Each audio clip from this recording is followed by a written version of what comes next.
Welcome to the Joker War full story right here at Comicstorian. A full story is when we take all of the videos within our playlist, which spanned over 3 to 4 months traditionally, and we put them together into a full story for you to enjoy right here at the Comicstorian channel. It's a long movie version of our playlist, but today's episode is a little bit special. Not only are you going to get the Joker War that was on the channel, but you're also going to get the lead up to Joker War, so you're going to get the story of the designer. So it's the designer and the Joker War, and to make it even better, there's an extra video that never got released on the channel that is being added into this full story. It's what exactly was going on with Batwoman. So I hope you guys enjoy. Don't forget to hit that subscribe button, hit that like button, and I will see you at the end of the video.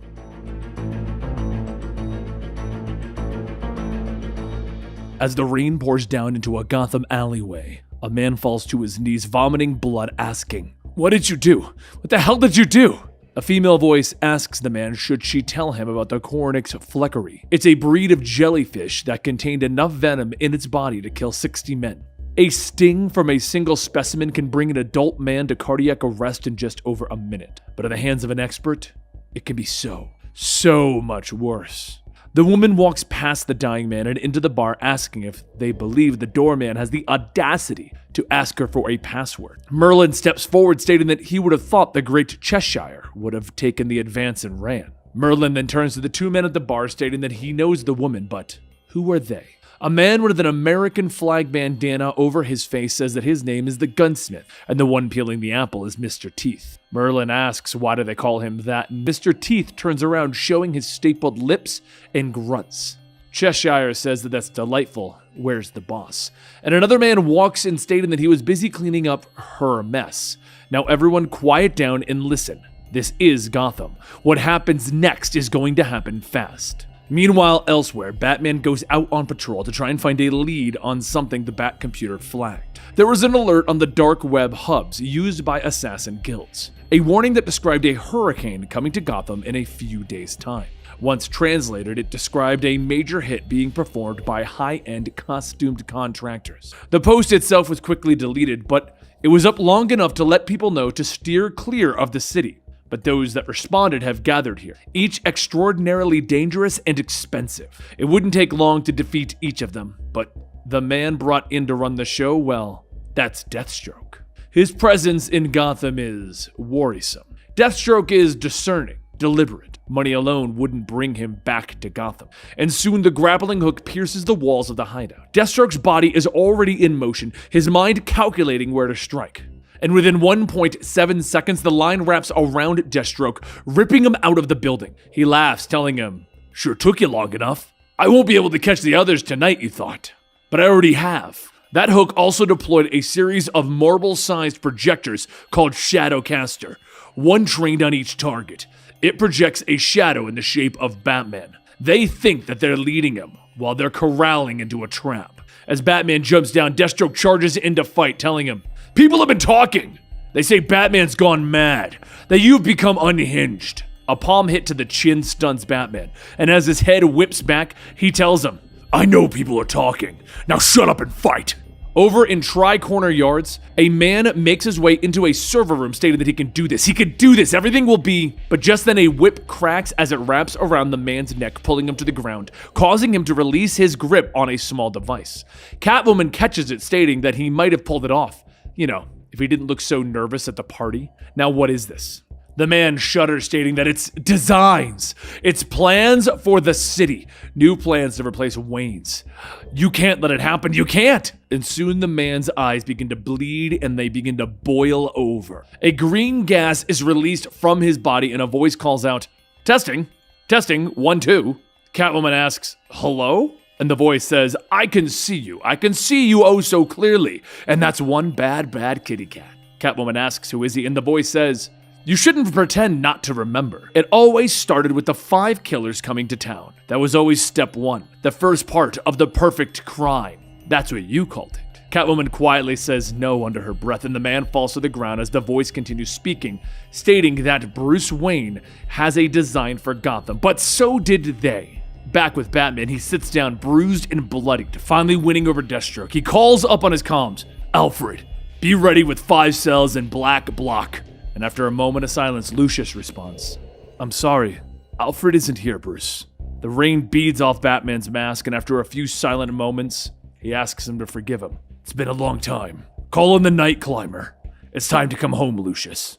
Elsewhere in the city, the Riddler stands at his terminal telling Penguin that he's taking it all in. Watching the city from every angle, listening through every microphone, Gotham has an equation, and he has set his magnificent mind in solving it. In solving it, he will also solve himself, a riddle with no solution, a riddle befitting a Riddler. I haven't slept in 3 months.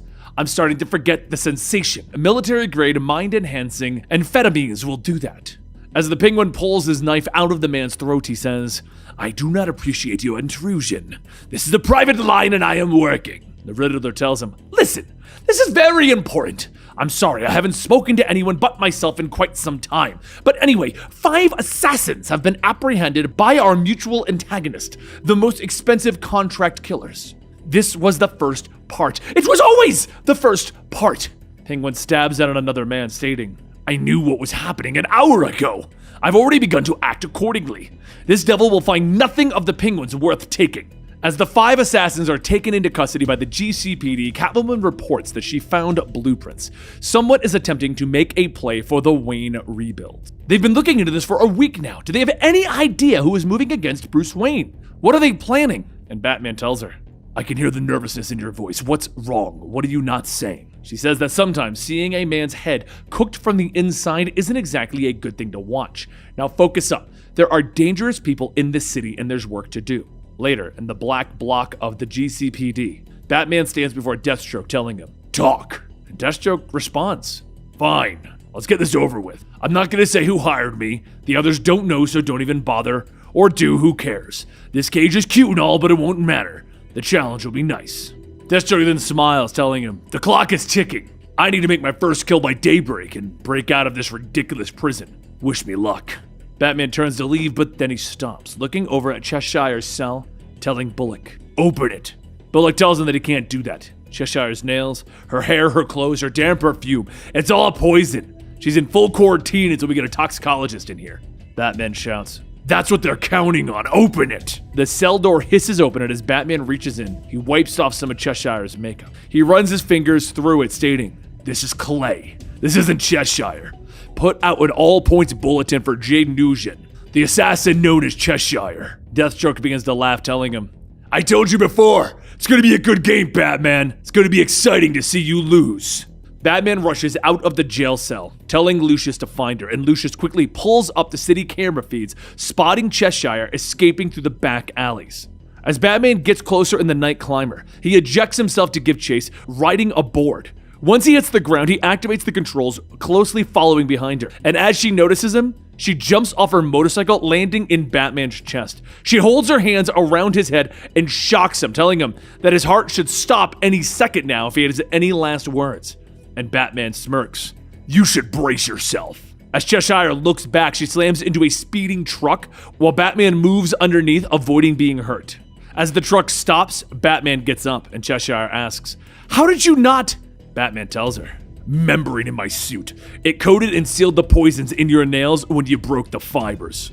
She begins laughing, telling him, you are very clever. But it doesn't matter. The point wasn't the kill. I just had to keep you busy. We're playing a game tonight, but you won't find out about it until it's all over. You haven't even realized all of the players yet. Back over at the GCPD, Bullock has the officers decontaminate the fake Cheshire cell, then the killers begin to make their move. Deathstroke and the others quickly disarm the officers, and Deathstroke says, we just have to wait a few more seconds and these doors will open. And that's when a voice comes over the intercom stating, I'm afraid that that's not going to happen. You and your employer have stolen my plans. Nobody steals from the Penguin. Meanwhile, over at the Gotham City Cemetery, Catwoman digs up a grave, shouting, pick up, damn it! Riddler answers the phone, stating that they haven't used this frequency in years. Kinda bring back memories. Haven't used it since Batman compromised it. She throws another shovel load of dirt over her shoulder, telling him that she isn't with the Bat. Just her. And Riddler asks, what do you want? Catwoman sits back, telling him that she needs to know. Is it the real deal or some kind of a trick? Because this was supposed to be over. They took care of this problem years ago. They buried it out here in Potter's Field. Riddler says that the Penguin is already ahead of the situation. He's taking care of it as they speak. Catwoman then says that she doesn't care what the Penguin thinks. What does he think? Riddler tells her that he thinks that they weren't alone when the designer approached them about committing the perfect crime. There was a fourth conspirator, one who usually has a few cards up his sleeve. Riddle me this. Do you or your boyfriend know where the Joker is? Catwoman pulls open the coffin lid and sees a decomposing Joker, stating, she does now. But as she takes a closer look, she says that it can't be him, not the real him at least. Riddler says that there is someone who could test it and find out. Why not radio him in? Catwoman remains silent and Riddler goes on, stating, lying comes easy to you, doesn't it? Still wondering if this whole thing might resolve itself without telling him? What are you going to do when he learns that you helped build? Is he going to look at you the same way as before, a lover, or just another villain like us? Either way, we're all probably going to die, and we all probably deserve it. I'm glad that you're going to have the hardest fall of us all, though. Don't bother calling back. This line is effectively dead. I would wish you good luck, but I don't really want good things to happen to you. So let's just leave it at farewell, Catwoman. As the connection ends, she screams, slamming her arms against the coffin. She pulls herself up, radioing over to Batman, stating that they need to talk. There's something that he needs to know. But before he could answer, a voice comes across, stating, he can't hear you. She looks up to see the voice coming from the deceased Joker, and he continues, here, kitty kitty. You weren't going to go and break our deal, were you? You know what'll happen if you do. You know what the designer will do to you. As Catwoman looks back, she sees several men with shovels surrounding her, and as one swings, it cracks her in the side of the head. Dirt is thrown down into the grave, and the voice inside the Joker says, your death will be pretty boring. It was a good rest while it lasted, though. But someone like me misses the thrill of the chase. You took me down before I could set my master plan in motion. A perfect crime that would make me live forever, and now it's your time to pay for your transgression. Meanwhile, over at the meat processing facility, the Penguin shouts at the hanging Deathstroke, asking, do you know how much money this has cost me? Normally, it would have been enough to pay off a few officers to get inside of the new police building, but this is enough to start opening up investigations. Deathstroke shifts in his chains and drops to his feet, and as he lands, Penguin fires a few shots from his umbrella. Penguin goes on, stating, we're both businessmen. How about we make a deal? We could end this now, or you could die. It's really that simple. For the three of you, I will double your contracts, maybe throw in a non-compete for good measure. But for you, what would the price be? Deathstroke scoffs, telling him, you can't afford it. And he grabs one of the chains, whipping it around, knocking out one of the guards. Mr. Teeth and Gunsmith then go drop the guard, and suddenly everyone hears the sound of a speeding car. A second later, Batman comes crashing through as Mr. Teeth lunges, cutting into Batman's shoulder. He takes the hit, grabbing Mr. Teeth by the head, slamming him down onto his knee and breaking his teeth. Gunsmith then opens fire with an umbrella rifle, but Batman turns back, grabbing the gun, bashing the butt end of it into the gunsmith's face. Deathstroke then grabs Penguin, holding a knife to his throat, telling him, that is enough. One more move and the Birdman dies. Someone check the car. Merlin gets up, pulling Cheshire out, telling her that he's got her. And Batman then asks, what is the point of all of this? And the Penguin struggles, stating, you wouldn't dare. Deathstroke pulls out his knife, slicing into the Penguin's throat, and releases the body. As the Penguin falls, Deathstroke says, he'll die unless he gets to the hospital. No cops, no Robins, no Catwoman. You're all alone, Batman, and you won't let him die. Now, we can go after our targets. Batman runs over to apply pressure to the Penguin's neck, but the Penguin gurgles, telling him, there are 4 of them. Me, Riddler, Joker, and Catwoman. The underworld united. We did this years ago. It's a shell game, all to beat you, Batman. The designer is real. He is in Gotham City and he has one true target, Bruce Wayne. And back at Potter's Field, the voice in the Joker tells Catwoman, give up. You know how this will end. Catwoman claws her way out of the grave, and one of the men surrounding her tells her, it's no use running, you dug your own. But before he could finish, he is struck in the side of the head by a large red and black mallet. Catwoman's eyes widen, asking, what the hell are you doing here? And Harley Quinn says, she doesn't even want to know how deep this goes. It's enough to drive her nuts!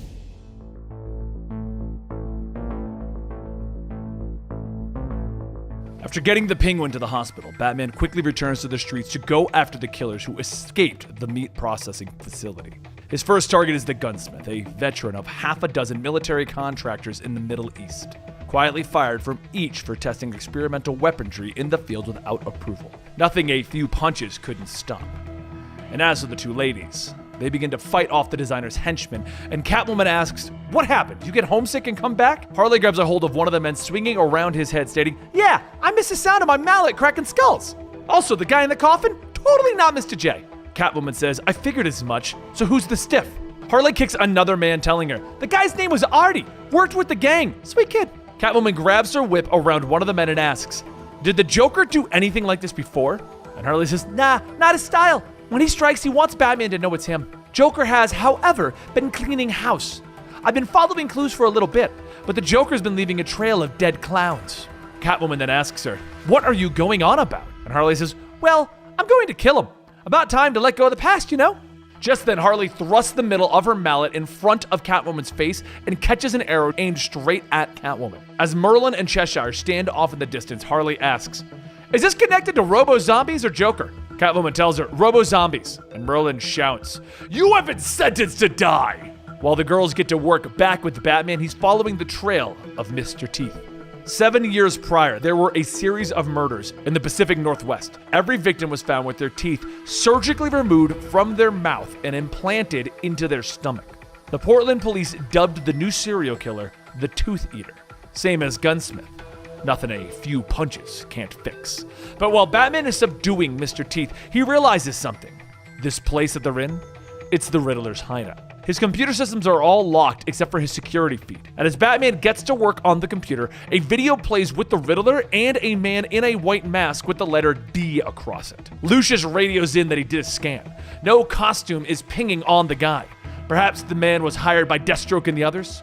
But while Batman is watching, he sees Riddler making gestures with his hand. A sequence of numbers, 774469. And using an alphanumeric keypad, it would spell out Sphinx. It's the Sphinx riddle. What walks on 4 legs in the morning, 2 legs in the midday, and 3 legs in the evening? And Lucius says, man, which in alphanumeric is, and Batman keys in, 626.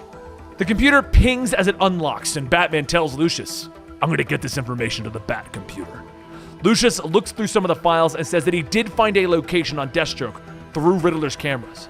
This could be a chance to test out a new fleet of Bat-spawn drones. As dozens of Bat drones make their way into the city, Catwoman and Harley Quinn arrive carrying the bodies of Merlin and Cheshire, with Harley asking, "Where should we stick the murder people?" Batman points in the corner and then looks at Catwoman, telling her, "We need to talk." She looks down, telling him, "Yeah." But then Batman brings up the image of the masked man, asking her, "Who is he?" Realizing that it's not exactly the talk that she thought they were going to have, Catwoman shouts, "You had the Riddler! Penguin is in danger and the Joker is, well, maybe ready to come out of hiding?" Harley chimes in, "Yeah! There's a whole thing the Joker's cooking up!" Batman takes Catwoman by the arm, telling her, "Now we need to talk. In private." Catwoman says that his name is the Designer. Years ago, she made a deal with him. So did Gotham's biggest villains. She'll tell him everything, but first she just needs to tell him she's sorry. While Harley is controlling the fleet of drones like she's playing a video game, Batwoman and Catwoman leave to avoid Harley listening in. Catwoman looks out at the construction site, stating that it's beautiful. All these strange skeletons of a whole new city growing out of the old one. And Batman reaches out to her. But as Catwoman pulls away, Batman tells her, "You need to tell me everything." She begins her story, telling him that it all started years ago. Not quite the beginning, but soon after. She found a card on her pillow with an ornate D stamped on it, with a pier number and time. The D was from someone everyone thought was an urban legend. He was a master criminal, a man who concocted the greatest crimes you've never heard of. But when she arrived, she saw that there were others. The Joker, Penguin, Riddler. Soon after, one of the designer's men appeared to take them to the mysterious house. As they walked up, the designer greeted them, welcoming them to the Tataris house. Before they could begin, they're required to disarm at the door. So all the villains got rid of all of their weapons, and they walked in. They settled in, and the designer set everyone for dinner at his table and told them a story. You see, in his youth, he faced a man similar to Batman, one of the finest detectives the world had ever seen. And after being thwarted so many times, the designer needed to think bigger, better. He needed to craft a crime to deduce the way the detective would thwart it and then unthwart the thwarting. But no matter what he thought of, it always ended the same, and that's when it occurred to him. He'd been playing the game on the detective's terms. If he was going to design a crime with 1 degree of complexity, the detective would come back with 2 degrees. Defeating him would require an exponential leap forward. So, for a year, he sat in a room doing just that. He knew that in order to win, he must become the man that he would be after 20 years of battling the detective, without ever letting the detective evolve his mind. The man who left that room wasn't the man who entered. He became the designer. After that, the detective failed and was broken and humiliated. Ultimately, the detective died in the shadow of his former self. So the designer is here to offer his help. He will sit down each of them and come up with a perfect crime to become Gotham's underworld elites while giving him half their earnings. And they'll never see him again. Everyone agreed, and the designer took each of them, one by one, into a separate room to come up with a plan. One so perfect, there would be no way that Batman could actually stop it. Penguin, Riddler, herself, they all came and went. That's when the Joker went in. He was in there with the designer for what seemed like forever. And then the door opened and the designer stepped out, shouting to his men to kill them all. As the designer held his sword to Penguin's throat, he yelled that the Joker showed him what kind of city this was and what it's going to become in time. But before he could go on, there was a gunshot. The Joker shot the designer in the back of the head. He then laughed, and he proceeded to shoot everyone else in the room. They all agreed to keep this a secret, but the Joker, something in him changed that night. His eyes were different. Something evil. As Catwoman finishes, Batman says that there is still something that she isn't telling him.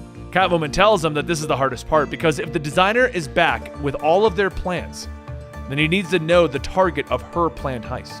Batman turns and says, "I already know it's me. My family's money. It's Wayne Enterprises. It's billions of dollars. The designer still has your plans, and I'm about to lose everything."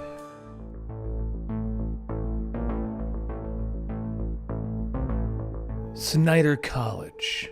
The campus is crowded with students wearing their favorite superhero costume. And inside of her dorm room, the dean speaks to Alexis, asking her to show a little remorse for her actions today. But she argues, causing him to tell her to be reasonable. "Then say something, Dean Bob. Otherwise, I've got a chemistry final to study for." The dean tells her that her attitude is why the school board doesn't think that she is taking things seriously. "Your roommate has a brother living in Gotham. 3 of his co-workers were killed in a laughing gas attack last week. That's why the school put together this Dress Like Your Hero Day. We wanted students to focus on the people who make this world better. You had to know that your choice would be provocative," Dean Bob tells Alexis. She smiles as she sits on her bed, dressed in a Joker t-shirt, smoking a cigarette. "No crap," she grins. Dean Bob begins to stand, telling her that he tried to come to her. He tried to be a friend, but she tells him to shut up. "You came because this scares the ever-living crap out of you, and you know it's dangerous." She snaps at him. She knows that he wants her to say that this is all a cry for help, that she's maladjusted, and that he can help her and get an award. She leans down, puffing her cigarette and blowing the smoke into his face. "Then you wouldn't have to admit that I actually believe in something dangerous, and that I might not be the only one. That it might have been growing under your nose the entire time," she tells him. Dean Bob giggles ever so slightly. He composes himself, not sure what came over him. He begins to break out, laughing harder. What did you do?" He begins to laugh, gasping between the breaths. "I got the recipe off the internet. I don't know if it's going to work right. You wouldn't believe how many chemicals are in it," she tells him. She pulls out her phone, beginning to film the dean, telling him, "Just don't fight it." "I want everything on camera," she tells him with a smile, and she turns away, beginning to put on different makeup, pulling her hair up. She tells him that he wasn't her first, that she's been experimenting on the homeless for a little while. "You're the first that matters, though. I'm going to dress you up and put you in Sarah's bed. You know her brother met those guys who died once? She's been playing it up for social media," she tells him as she puts her hair up and her makeup on. "But I'll give you the kind of scare that she'll remember. She'll go from pretending she's scared and offended by a Joker t-shirt to seeing his face in her nightmares for the rest of her life." "Dean Bob, don't you think it's funny?" The man is crying now, his face twisted in a grin as he says that he won't laugh. Do you even believe your opinions anymore? Or just what the board has programmed into you? She asks him. Dean Bob begins to fall to the ground, his body convulsing as he asks her why she's like this. She begins to change, telling him that it's obviously her parents' fault or television, that she grew up with the world whispering that she could be anything that she wanted. Some of us don't want to be the good guys. Some of us don't want to live in the slow decay of your world. I want to build my own world. I want the whole world to be built as a joke, she tells him, whirling around, revealing her full costume. And I'm the Punchline! Bob can't hold it in anymore. He bursts out laughing, his mouth twisted in a hideous grin as he falls to the ground, shaking uncontrollably. Punchline is looking at the man, but not speaking to him. You said you wanted me to prove that I was serious before you let me in on this big plan of yours. That you needed to see that I wasn't a creepy fangirl. Well, here's your proof. I'm ready to get serious, she says over her shoulder, looking at the closet. And the door creeps open, revealing the Joker's hideous face as he steps out into the room. Serious? No, my dear Punchline. What comes next is going to be funny!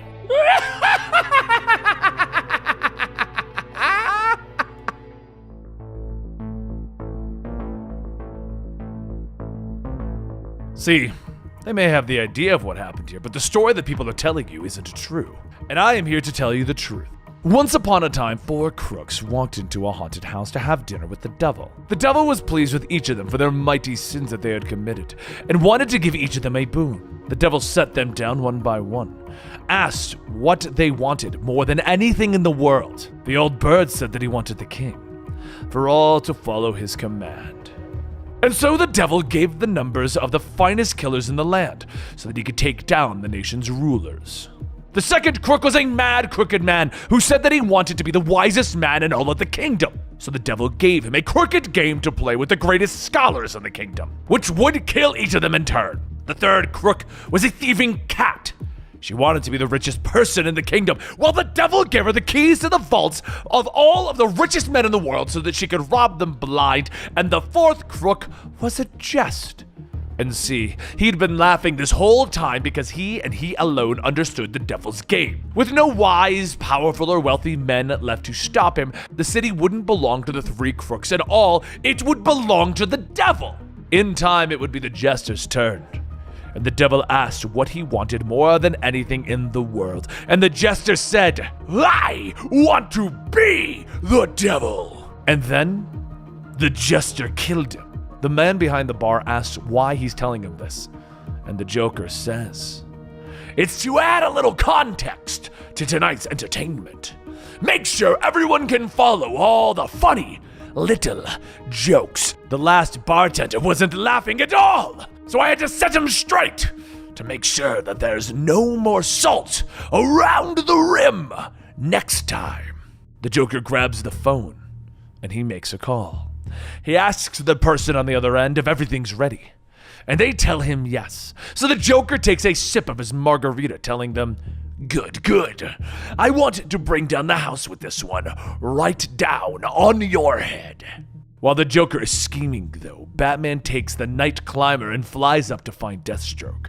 However, while the fight begins, Catwoman returns inside with Harley Quinn telling her that they need to go and keep watch on the assassins. Harley jumps up asking, do I look like a babysitter?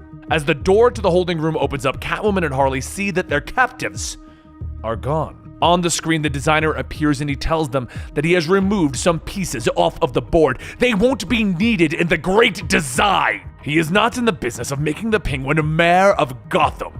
Catwoman tells him that Batman knows what's planned, and the designer says, yes, my dear kitty cat, played her part perfectly. Now he's ripping apart his own mind, trying to outthink me. Out above Gotham, Batman is doing exactly that. How is he supposed to outsmart someone who lives to outsmart people? Deathstroke says, you're not gonna kill me. You wouldn't risk throwing ourselves off this thing. And Batman tells him, I didn't fly the 2 of us up here so that I could throw you off. Look down. There are 9 million people living in Gotham. Innocent people who spent the last few years in a kind of constant rolling hell. People are scared like they've never been before. All I'm trying to do is give them some kind of peace. Deathstroke asks, am I supposed to care? And Batman stops him. You do! Deathstroke then asks, who are these people even afraid of? And Batman yells, I know it's me! I spent my career using my wealth and power to fight costumed madmen, but they keep coming back. I have to make something bigger, more frightening each time. So right now I'm trying to change that. I'm trying to make it all better, make it right. I need people like you to stop. Deathstroke tells him, no. And Batman throws himself into Deathstroke and they both go barreling down towards the streets below. As they fall, Deathstroke tells him, we should skip to the part where you take out the grappling hook and save us both. Batman grits his teeth, doing just that, but late enough to allow both of them to take a hard hit when landing. Deathstroke gets back up telling him, all right, now that we got that out of the way, let's just wrap this whole thing up, Batman. And on the screen before them, the designer tells them, I don't think so.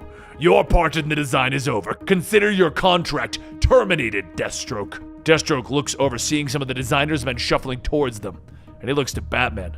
Yeah, we got some company. Batman tells him, we? And Deathstroke says, I'm pretty sure the designer has no intention of paying me. The designer then asks Batman, how are you feeling? Are you up for another game? This is getting tiresome. Batman yells, we can just end it. Come out and face me. But then a shadow appears telling him, now that wouldn't be fair. And the Riddler steps into view smiling. I haven't taken my turn yet. As the Penguin sits up in his hospital bed, he asks Commissioner Bullock, how might he be of service to the Gotham Police Department today? Bullock scoffs, stating, for starters, you're under arrest for the murder of 3 police officers. Oh, that can't be right. I was kidnapped by some very bad people who believe that I should have been in GCPD custody. In fact, I would like to press charges against the assassin known as Deathstroke. Do I tell you that or the lawyer? Bullock yells, I will find something to pin on you. But before he could go on, one of the officers pulls open the curtains to the window, stating, we have a problem. The city has turned green. Bullock sighs. Oh, it never ends, does it? Back down in the streets, the Riddler appears on all of the TV screens across the city. Hello, Gotham! It's your good old friend, the Riddler, and have I got a game for you? Deathstroke asks, what the hell is going on? And Riddler goes on, we're gonna go over some rules. Name of the game, crossword. The grid is the city itself, meaning you're all going to be staying put for the time being. Letters guessed correctly will connect the blocks together. When the grid is solved, the city will be open, the walls will come down, and you will all be able to move freely.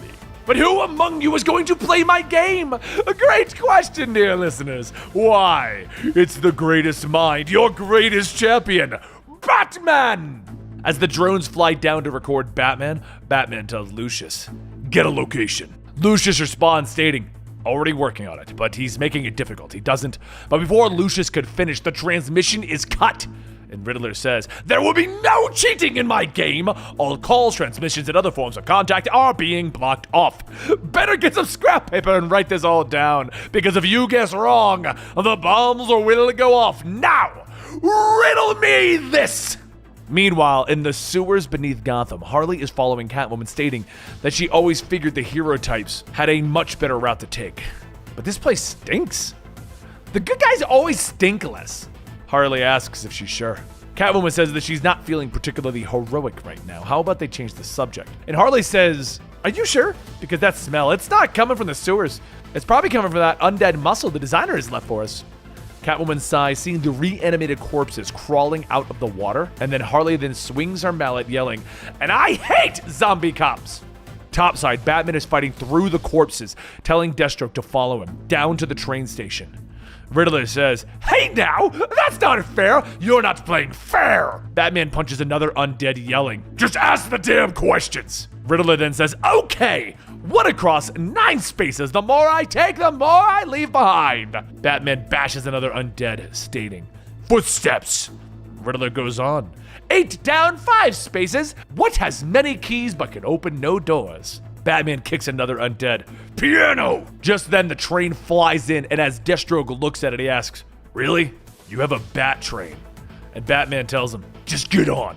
Meanwhile, Batman continues to answer the Riddler's questions, but back down below, Harley splatters another undead cop with Catwoman yelling, "Let me in, damn it! There are rules to these things. Selina Kyle, member 13432. The hologram of a masked man appears and says that it appears that she is not alone. And Catwoman says that this is her guest, Doorman. She has come to speak with the underbroker. She needs to make a withdrawal. She has the account numbers and she is a member in good standing. Doorman opens the hidden door, stating, "You may enter, but to be quick, we can't let the riffraff in." As they tumble in, several armed men in clown masks surround them, and a female voice states that she thought that there wouldn't be any company. The underbroker says that he is a deal maker, always open to a plan that benefits everyone. And Catwoman asks, who the hell is that? But the woman says that if the two of them are jokes, and trust her, they are, then she would be the Punchline. I'm where you end. Harley looks at Punchline's makeup asking, "Are you like a fan or something?" And Punchline says, "No, definitely not a fan." Harley then says, "Okay, well, we don't have time for any of this. We're robbing a bank." Punchline tells her, "Oh, I know. That's why I'm here, robbing the same bank." Harley looks a little closer and stops. "Hey, wait a minute. Why are you dressed like a clown?" And Catwoman asks, "Really? This is the Joker's new girlfriend, Harley." Punchline laughs. "Actually, I'm his partner." Harley walks up and says, "Well, aren't you funny? Because you don't sound funny." Punchline smiles. "What's going to be funny is what I do with your skin." Harley sighs, stating, I've had a few come to God moments and long cries in the shower, but right now, that pretty little head is about to be smashed with my giant hammer." While the fight between Harley and Punchline begins, the underbroker begins to run, stating, "I'm sorry that we couldn't make a deal." But suddenly he feels a whip crack and wrap around his neck. As Catwoman pulls, she begins to state, "Your name is Harlan Graves. You're a senior partner at Graves, Willick, and Crane. You live in a townhome off of Robinson Park East. You keep a private safe on the 3rd floor behind the what is not an original Rembrandt." She leans down asking, "Now should I tell everyone who is here the combination? You know, dated in front of 2 of the largest killers in Gotham?" The underbroker tells her, "No." And Catwoman tells him, "Okay, let's talk about what you can do for me." Back topside at the Riddler's hideout, he shouts into camera stating, "Batman is a cheater! Do you hear me, Batman? You are a cheater!" Batman appears behind him stating, "I can hear it all. Now, Eddie, it's time to give that little brain a rest." He sticks him with a tranq dart, and the Riddler says that sounds nice. Deathstroke then asks, "What about me?" And Batman turns around, shooting him with the tranq dart. Deathstroke begins to fall to the ground as a voice says, "Well, this is going very well. You've unraveled your adversary's designs quite adequately. However, it won't be enough. Because if you can't tell, this is Bruce Wayne's officers." The designer looks into the screen stating, "Hello, Bruce. Please come in. We should talk a little before I kill you with my ultimate plan." A short while later, now that all of the designer's plans have been squashed, Batman stands before him telling him, "How was this supposed to go? If it all happened all those years ago, show me the full picture, your grand design." The designer asks him, "You want me to explain what you already know?" "No. How about you explain everything that I've just accomplished?" And Batman tells him, "You would have had 5 of the highest paid assassins in the world come to Gotham. They would eliminate the mayor of Gotham, the deputy mayor, the public advocate, the city controller, and the majority leader of the city council. The kills would all be done simultaneously, and the assassins would then just leave Gotham. This would now plant Penguin in a position of power, and overnight, he would run the city's politics. The Riddler would then cripple the city, his puzzle locking down every block, but it serves its primary purpose of isolating the different police precincts and humiliating his target, Commissioner Jim Gordon. The real answer to the puzzle was always to let the Riddler win. The cops who are smart enough would agree to work for him, and they'd be allowed to pass and save the city. Penguin's mayor would then appoint a Riddler loyalist to the police commissioner and district attorney's offices. The public would suppose that there is a new order, having survived the chaos that you created before. The GCPD now effectively working for the Riddler. Catwoman would hack her way into the accounts of the wealthiest men in Gotham City. She would have learned that the Wayne Foundation was funded by offshore accounts. With those account numbers, she would be able to drain their full assets and redistribute them as she saw fit. She would become the richest woman in Gotham overnight. She would become the central bank for the growing crime empire in Gotham. And the Joker? The Joker would kill Batman and Robin, and with the underworld united, the designer's final act is establishing the greatest criminal empire of the next generation, an unstoppable machine. The designer's legacy is secured, and his story can come to an end. The designer stands up. It would have been magnificent, wouldn't it? This office was made to look like the study back at the manor. You can imagine why. The ideas that Bruce Wayne would have, would they be enough to save you? Batman takes out a sword, telling him, I am not the man that I once was. I have evolved. I am not equal to the designer. The designer pulls out his own sword and tells him, well then we shall find out if that is true. On God! Back in the secret offices of the Underbroker, Punchline slashes at Harley, and Harley dodges, stating, you're pretty quick with those, huh? Punchline tells her that it helps when you have a grudge, and Harley asks, what did I ever do to you? And Punchline yells, you tried to fix the Joker, tried to make him better. Harley stops and thinks for a moment and then says, wait.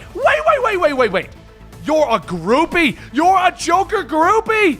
Punchline goes on stating that she could have been running this horror show at his side, but now she's going to be carved up by her replacement.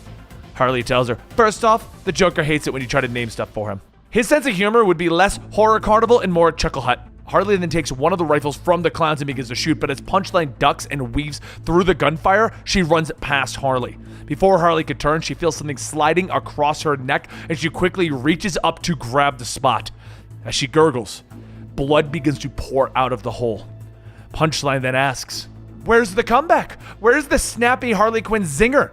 You can't even choke it out through the blood? Punchline then kicks the gun from Harley, telling the clowns to go ahead and open up the door. It's time for her to flush out the rest of the sewage. Once Harley is thrown out into the sewer though, Punchline looks back, stating, all right, time to fleece the cat.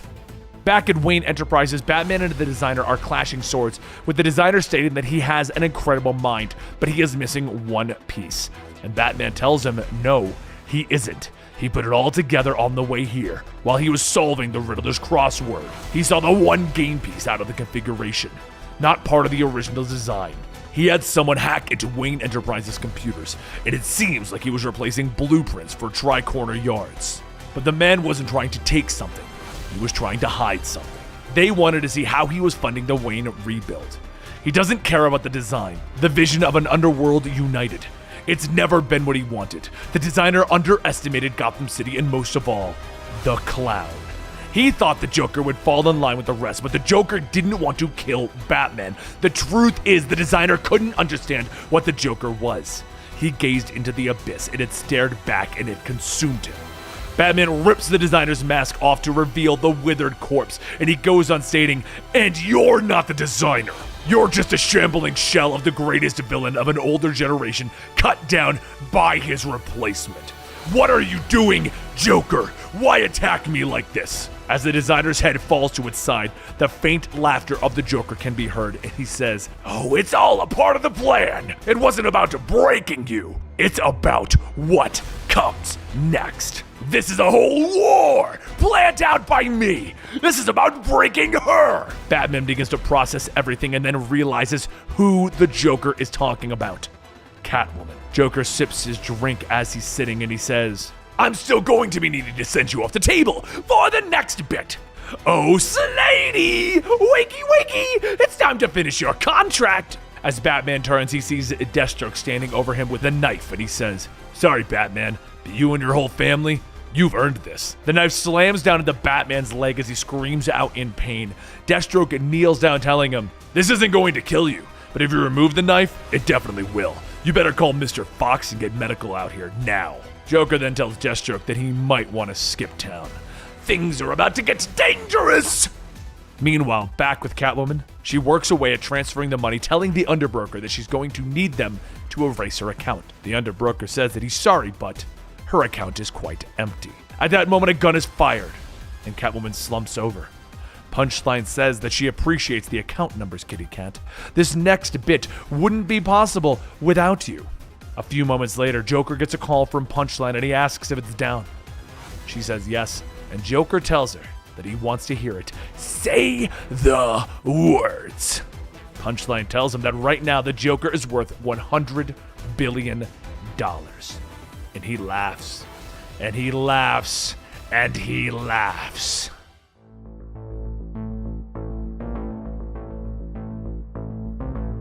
Years ago, Batman found himself in a similar situation with the Joker. And as always, Alfred was there backing him up. As Batman races through the city, Alfred asks if he's thinking about them. The bodies, the test subjects at the chemical plants. How many has this Joker figure already killed? Batman tells him, 24. I expect there to be more bodies at the reservoir. Alfred says that they can bring this nightmare to an end, but Batman thinks that this is not the end. It's too difficult to put into words. His motivations are beyond anything that they've encountered before. It feels like an oversimplification to call the Joker insane. Batman has seen more bodies than he can count, but there's always been a reason behind those murders, whether it's a means to an end or some kind of thrill. But to the Joker, those bodies are just meat. The city, this whole world, the people in it, they're already dead in his eyes. Alfred asks, there's more, isn't it? Something that you aren't saying. And Batman tells him, all of these killings, it feels like some kind of a test to understand my limits. It's like the Joker knows that I'm going to lose. He already knows that he wants to come back next time, and the time after. It's as if he's the only other person in the world that thinks he's alive. It's as if I'm the only other person in the world that he thinks is alive, and because of that, our battle may never end. Alfred laughs. Well, Master Bruce, at least you won't be waging it alone. You don't think I'd let you fight a murderous nightmare clown for the rest of time on your own, do you? Now the entrance to the viaduct is on your left. Get ready to ram through the gate in 3, 2, but now we go to the current time. The time where Alfred is dead. Batman is alone. And he's exploding through the same gate trying to track down the Joker. But as the Joker's clowns give chase, Batman sees a dead end up ahead. One of the clowns jumps out shouting that there's nowhere left to run, that this city doesn't belong to the Bat anymore. The clown then takes aim with his RPG, firing right into the Batmobile. And as that car explodes, the clowns get closer and they find that the inside is already empty. The clown takes out his phone, calling Punchline, the Joker's new sidekick, telling her that they've got another shell.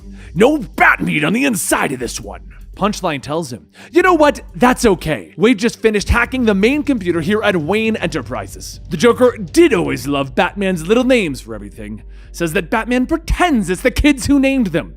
But the Joker knows better. Now, Mr. Fox, focus. You're now Joker CEO, and you must tell him everything in a sweet little head. Let the toxin do the work.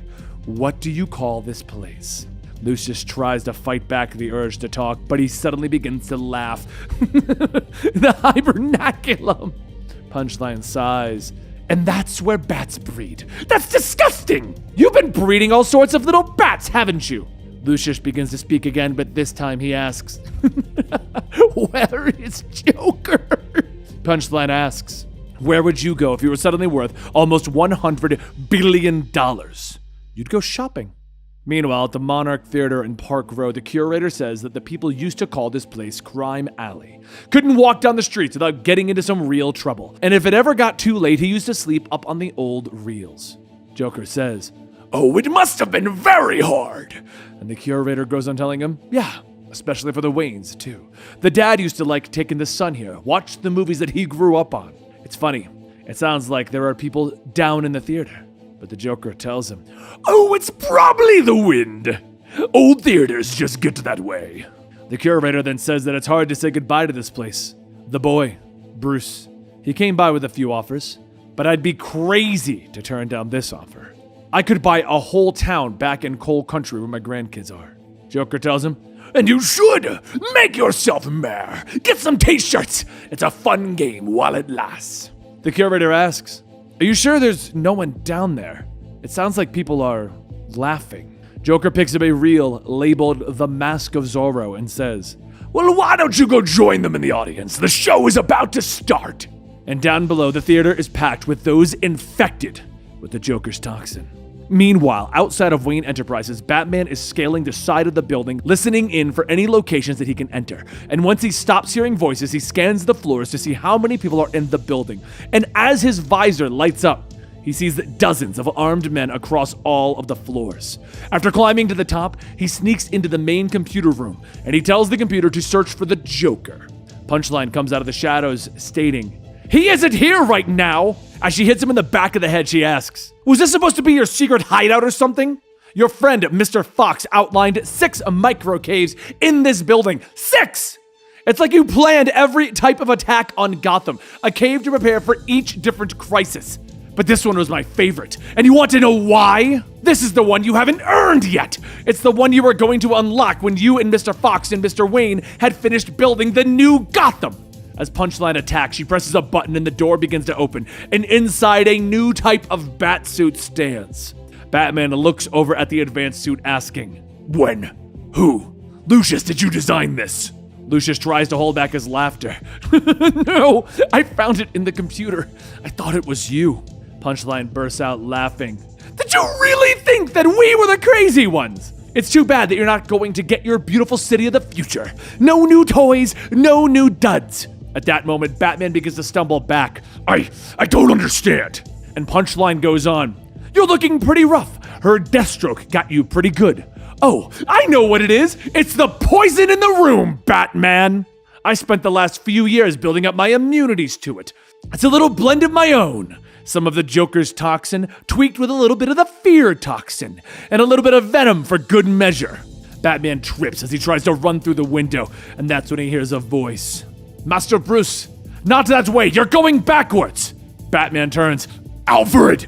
Alfred!" Batman stares out the window directly at an armed bat jet, and Alfred yells, "I've taken all of your vehicles! Master Bruce, you need to get out of there!" Batman responds, "No, it's not real! You're dead! Dead!" And Alfred tells him, "I'm sorry. I'm so sorry. They're all dead now." And that's when the jet fires its payload right into the window.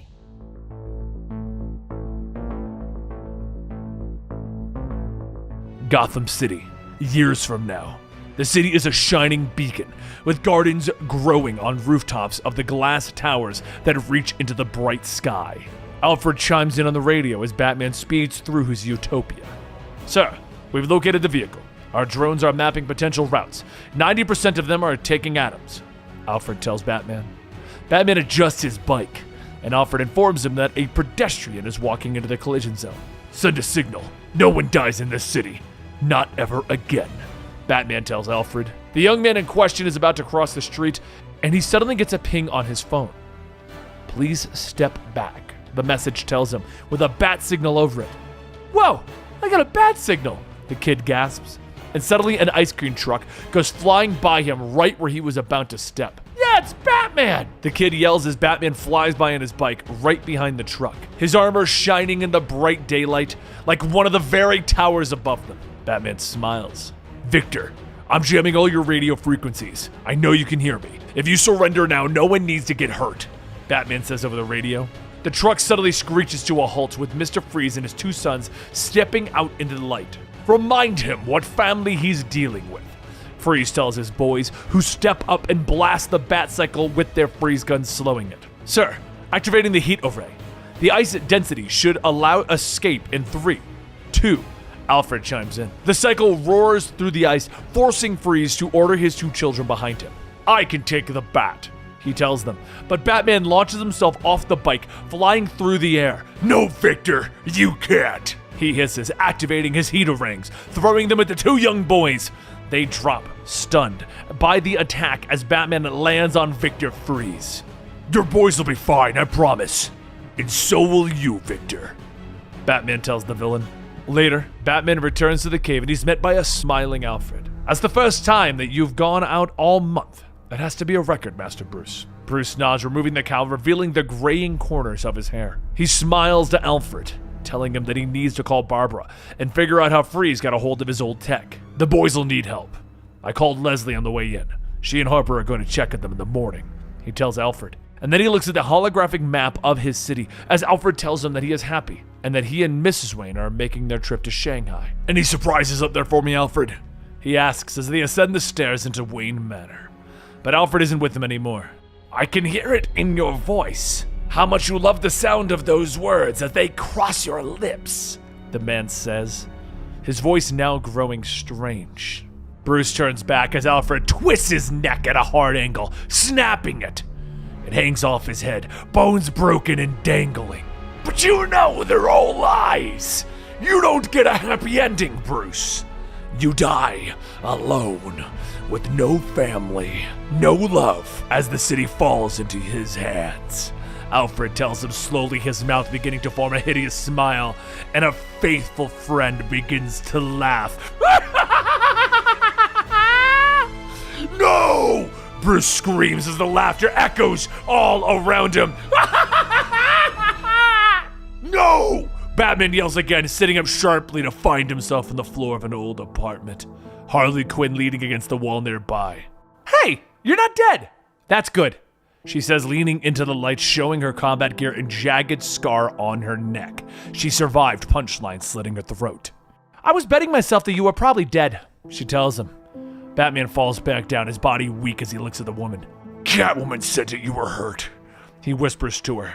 Harley nods, telling him, I got hurt plenty. Knifeline, or whatever her name is, she tried to shut me up. But this mouth doesn't shut up easy, she tells him, smiling evilly as she motions at her scar. Batman struggles, asking her how long he's been out. 3 days since I found you. Since they say you blew up a part of Wayne Enterprises.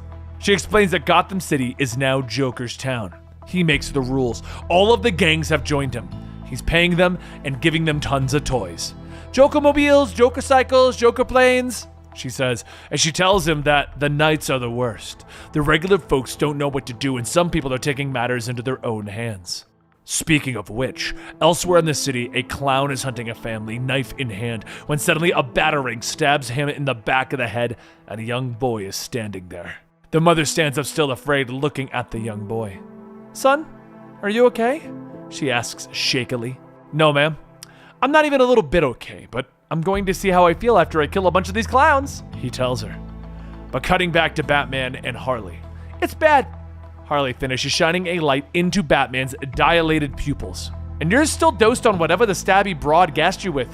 It's not the old stuff, it's like a new strain. Batman pushes her away, demanding to know where the Joker is, and she explains that Punchline is running things from Wayne Enterprises, and that they just bought up Ace Chemicals. The underbroker is dealing with the police, keeping everyone afraid and compliant. But Mr. J, he's up to something different. He's bought up all the ad time in Gotham. It runs over and over. See for yourself, she says, showing him her cracked phone. On the phone, a man is sitting before the camera tied up, and across his face is a jagged cut, forming a Z. Fear is in his voice as he reads off the card. A thrilling adventure and romance and vengeance.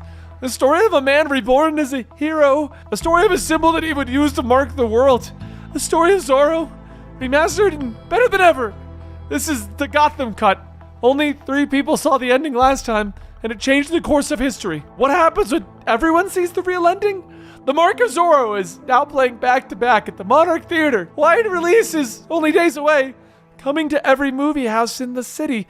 A movie so good, so daring. We're paying you to come and see it. $10,000 for every person who sees it opening night, the man says, sweat beginning to pour down his face. The video ends with a loud bang, and Batman rubs his head. Images of the Monarch and the night his parents were killed beginning to flood his mind. Oh, geez, you're losing it again. You gotta keep your head on straight. If you go crazy, Mr. J's gonna kill you, Harley yells, shaking Batman as he sees images of his parents with their necks snapped, their heads dangling from their shoulders, hideous grins on their faces. Batman snaps back, throwing Harley across the room, when suddenly he hears a voice over the radio. It's Alfred, the very Alfred that is dead, warning him that Harley has a syringe behind her back. Batman avoids the attack, leaping out the window into the night air as Harley calls out to him. Gotham needs you to get your shit together or we're all gonna die, she shouts at him. Batman moves through the city fast, finally landing in an alleyway. Are you all right, sir? Alfred asks.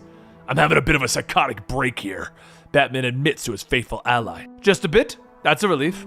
You're not real, but I'm gonna deal with that later, Batman tells him, hiding from the Joker's drones as they fly past.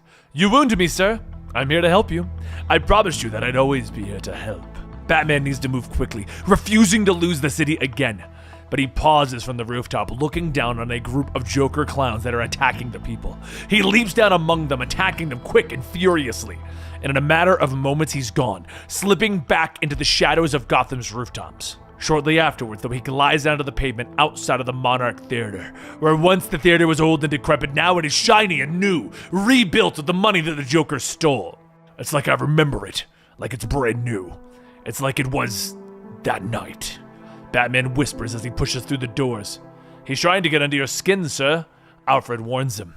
Batman nods as he steps into the lobby, telling Alfred that it's working. I'm not sure if it's the hallucinations making me see the theater this way, or if the Joker used my money to do it for real. Batman whispers. He pushes open the doors to the actual theater, stunned by the smell that is wafting out. Rot. It's death, Alfred. It smells like death in here. Give me their vitals, Batman whispers, giving into the sound of Alfred's voice. There's no heartbeat in the room except yours, Alfred tells him, Bruce moving through the theater through the crowd of the dead. He doesn't understand why would the Joker bring these people here. It looks like they've been decaying for years. Suddenly, the screen lights up, revealing the Joker. Oh, that's because they have been.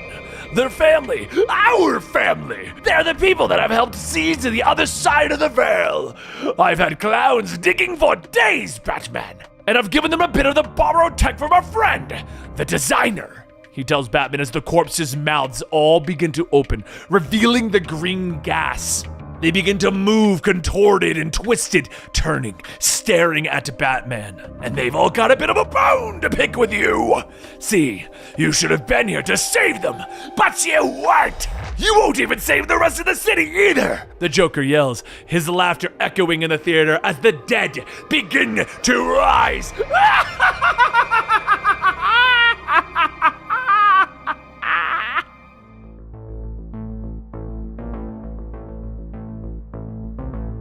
Tri-Corner Yards, the docks of Gotham. Punchline looks at the shipment of yellow barrows with their toxic symbols and turns back to the broker. Is this everything I asked for? Every canister? The broker checks his manifest, telling her that they got everything. Even managed to purchase a ship to make sure it all got here on time. I freaking love being rich, she hisses with a wicked smile. She turns to the crew of clowns that have surrounded her, telling them to finish loading the canisters up and take them directly to Ace Chemicals. The boss wants the new formula cooking by the end of the day, she tells them. One of the clowns turns to her, asking sheepishly if they're going to have security. You're the security, she tells him simply. It's just, we gotta pass through the Narrows to get to Ace. Clowns don't do so hot in the Narrows right now, he explains quickly. Punchline moves forward, wrapping her arm around his throat, twisting behind him, the blade of her knife pushing against his throat. Talk fast, make me care. Fear fills his eyes as he tells her that there are 12 of their clowns that were killed in the Narrows last night. Bats don't kill, she tells him, narrowing her eyes. This wasn't the bat. This was something weirder, he explains. Last night, 2 of the clowns were trapped in their repurposed Batmobile. The accelerator was floored and nothing was happening. A voice calls out from the hood of that car. Hi. Yeah, so those controls don't work so well anymore. I wasn't sure if I could short circuit one of your fancy cars, but it looks like I just needed a transformer and a fire hydrant, the strange teenager tells them. The clown laughs, telling him that he'll never get inside of the Batmobile. Well, I don't really care to get in. It's gonna be hot in there. I got my anti-clown toxin right here. I bought it down at the gas station, the teen tells them, beginning to pour gasoline into the crack on the windshield. The kid steps down, walking away as the clowns all begin to burn. I'm the clown hunter? Sorry, that sucks for you, I know. The clown finishes his story, telling them that the clown hunter killed the clowns. Punchline pulls him in close, telling him she doesn't care if he goes around the Narrows, but the canister will be delivered tonight. You need to decide who you're really afraid of, some kid or the guy who's about to kill the Batman, she tells him as she walks away. Meanwhile, elsewhere in Gotham City. You've never been one to look failure in the face, have you, Bats? Joker asks as a reanimated corpse begins to surround the Dark Knight. The maniac laughs as Batman prepares for a fight, asking who he thinks is angrier. The older corpses or the newer ones, since they were killed because Batman let me live for so long? I guess, you know what, it really doesn't matter. They're all angry, all disappointed. They all want you dead, Batman. Joker laughs on the radio. The corpses are launched into an attack, with Batman leaping over them trying to fight back. But the dead are everywhere, dragging him down, piling on top of him, holding him back. But the Joker, he keeps talking, telling Batman that he can't wait until the rest of the city shows up for the next showing of Zorro.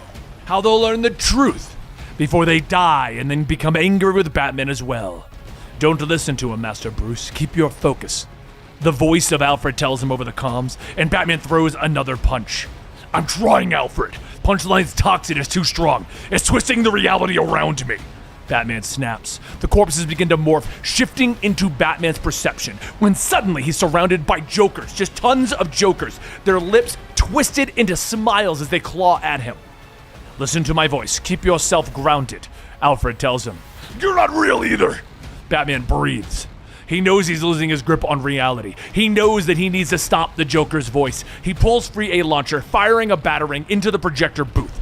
The Joker keeps laughing, asking if Batman thinks any of the ones that might survive the movie will come back to get him. The Joker's corpses keep piling on as the batarang counts down until finally it explodes, cutting off the Joker's words. I said shut up! Batman screams as he throws the Joker corpses aside. The toxin is too much. He can't trust his eyes, so he rips off a piece of his cape, tying it around his head.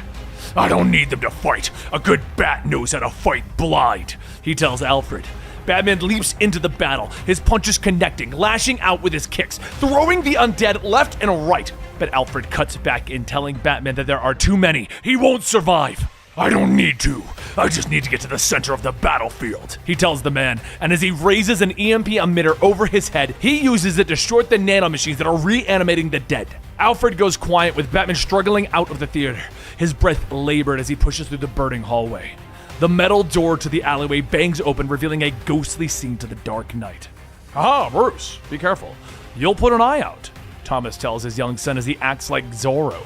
Thomas, are you sure this shortcut is safe? Martha asks, taking her husband's hand. No, turn back! Batman screams at his own origin, but his strength leaves him as he falls to the alleyway floor. Through the mists and the shadows, a figure is slowly approaching, and Harley Quinn sighs, lowering her weapon as she looks down at Batman. Oh, brother, here we go again. At his new penthouse, the Joker laughs as he drinks from his bottle of champagne. You know, I never thought I'd have a taste for the finer things, he tells her. They look down at the destruction on the city below them, and the woman tells him that Batman is still out there.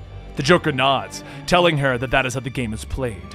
I make my move, he makes his. It happens in turns. I was too hopeful that the delightful toxin of yours would make a play right now. Punchline nods, telling the man about the kid known as the Clown Killer.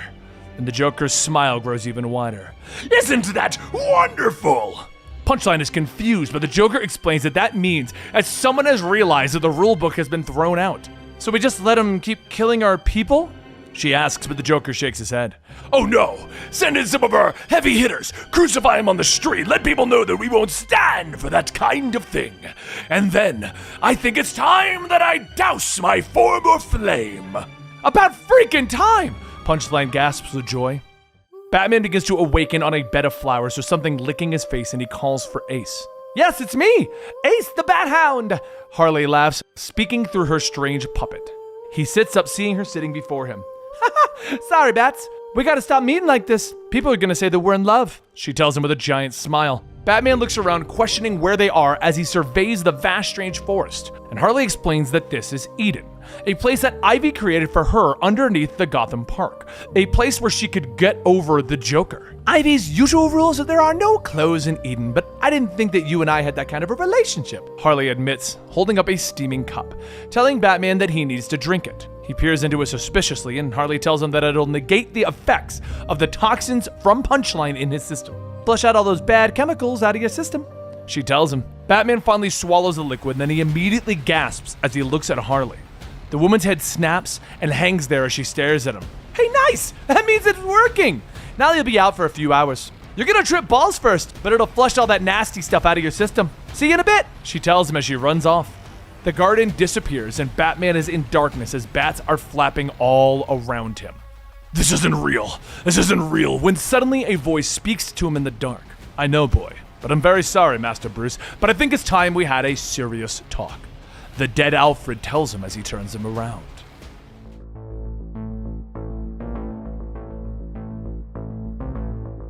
The Joker's men have taken over the city, using advanced weapons and fear to terrorize the people. The police are spread thin. Meanwhile, over at Holy Cross Cemetery, Batwoman revs the engine on her motorcycle, launching across the open ground, leaping off of it, and in seconds, she is among the Joker's soldiers fighting to save lives. It's Batwoman! Shoot it down! The clown yells, momentarily stopping his mortar barrage. And the tree line detector Bullock leans out, shotgun in hand. Something's up. The mortars went quiet. He hisses to his men. I heard a motorcycle engine and then a lot of small arms blasting in there. We need to move before they zero in on us again, he orders the men. The police begin to charge across the cemetery, using the gravestones as cover. Harvey stops, peeking out to see Batwoman fighting amongst the clowns. So he decides to charge in, rushing headlong for the top of the hill. Come on, let's get in there! We ain't paid to watch! He shouts, leading his men forward. Batwoman continues to fight, not giving the clowns any quarter as Bullock and his men charge the hill. Blast anyone without a cape! Bullock orders as he opens fire. Batwoman turns, her fist smashing into the face of another clown, hard enough to knock his mask off and a few teeth with it. Meanwhile, over at Wayne Enterprises, another clown enters the room, ordering Lucius Fox to increase the output. Fox turns, his face twisted into a hideous smile as he nods, crossing the room. He reaches for a lever, but the clown cracks him in the back of the head with his pistol. What are you doing? He demands, putting the gun to Lucius's head. The switch you were about to pull was the assembly line shutdown. You better get your head on straight, Fox, or I'm gonna blow it clean the hell off. The clown yells. Lucius nods, pushing the button to increase the output on the drones. The speakers crackle and the Joker's voice blares out for his men to hear. Attention, all drone squadrons and street units. We are at DEFCON 1. Initiate attack! And hey, let's have some fun out there! He cackles. Throughout the city, the Joker's soldiers are roaring into action, and overhead the Joker drones wheel and dive back towards the streets below. Meanwhile, in the cemetery, Batwoman and the police continue to fight. These clowns are reeling, but we're all scattered, Bullock. All the rest of you, form a battle square and keep them out of our perimeter, she orders. Some of the cops begin to argue, but Bullock turns, yelling at them. Shut up! She pulled your fat out of the fire when these clowns had us pinned down. Now get into position, he orders. Suddenly, the sound of an approaching drone is overhead. Bullock stands next to Batwoman, looking up into the sky. It's about time the Bat Cavalry arrived. Bullock nods, but Batwoman isn't so sure. I got some bad news for you, Bullock. That's not one of ours. The Joker drone opens fire, rounds pounding into the dirt around them, so Bullock and Batwoman yell for everyone to get down as the drone wheels around for another pass. Good! The closer the better! Batman shouts from the top of one of the mausoleums. He shoulders a weapon, firing at the approaching drone. The EMP round hits it, shorting it out and dropping it from the sky. Spread out! The EMP emitter can only short out one of their drones at a time! He yells at everyone, but another drone dives in, knocking the Dark Knight out of his perch. The cops then turn, opening fire, blowing up the drone. Batwoman comes over, helping Batman back to his feet as Bullock joins them. As much as I hate to say it, thanks for the save, Bats, he growls. Batman nods, ordering Bullock and Batwoman to get the wounded to the hospital. But Batwoman shakes her head, reminding the Dark Knight that there's going to be a lot more wounded if they don't take out the weapons printer at Wayne Enterprises. We have to shut down these weapons at the source, and you're in no shape to go alone, she tells him. Batman nods, and Batwoman asks him for his plan. Knowing you, I'm sure you got some secret contingency plan for something like this. As a matter of fact, I do, he tells her. Meanwhile, over at Wayne Enterprises, one of the clowns puts a gun to Lucius's head, asking him what the alarms are for. Seems like something's coming from the sub-level, something big, he giggles. The room begins to rumble as the clowns order everyone to stay at their posts. Suddenly, the walls explode inward and Batman rolls in on his tank. Targeting systems engaged, he tells Kate Kane over the radio. I thought that guns weren't your thing, she asks him as she gets into the mounted weapon. It's a stun emitter, Batwoman. Now let's do what we came here to do. Works for me, she shouts as she opens fire with the mounted stun emitter. Rounds begin to ping off the tank's armor as Batman rumbles through the building. Batwoman swivels the weapon, firing stun rounds across the gathering of clown soldiers. Batman then swivels the sonic concussion cannon, launching a round at the weapons printer to implode it, destroying the machine while the concussive blast knocks the clowns aside. Batman scans the room, discovering Lucius is held hostage in the upper floor. Uploading the specs to your Cal, Batman tells Batwoman. Get Fox to safety. I'll take care of the rest of the drones, she orders. Batwoman launches into the air, making for Lucius Fox. Please don't make this your lexicon, she mutters. She kicks the clown off of Lucius Fox before putting her hand gently on his shoulder. How about we get you out of here, Mr. Fox? She whispers. I like that idea, thanks, he says softly. With the two last drones destroyed, Batwoman drops back onto the tank. Batman exits, seeing Lucius in the last stages of the Joker toxin before he dies. So he administers the antitoxin that slows the effects. Fox continues to giggle, telling Bruce that he did what he could to slow the Joker's men down. "You did pretty good, old friend. Hang out," he tells Lucius. He lowers the man to the ground as Batwoman goes to retrieve her bike. "I'm heading out. Scanners are picking up trouble at Valari Gardens," she tells Bruce. "Keep me updated on your position. Please," Batman asks her. "With the war still waging in Gotham, the Joker needs to be put down. Hard." "We're in complete agreement on that. War is hell, Batman. On everyone and everything. You do what you have to do, and I'll do what I have to do," she tells him before roaring off into the night.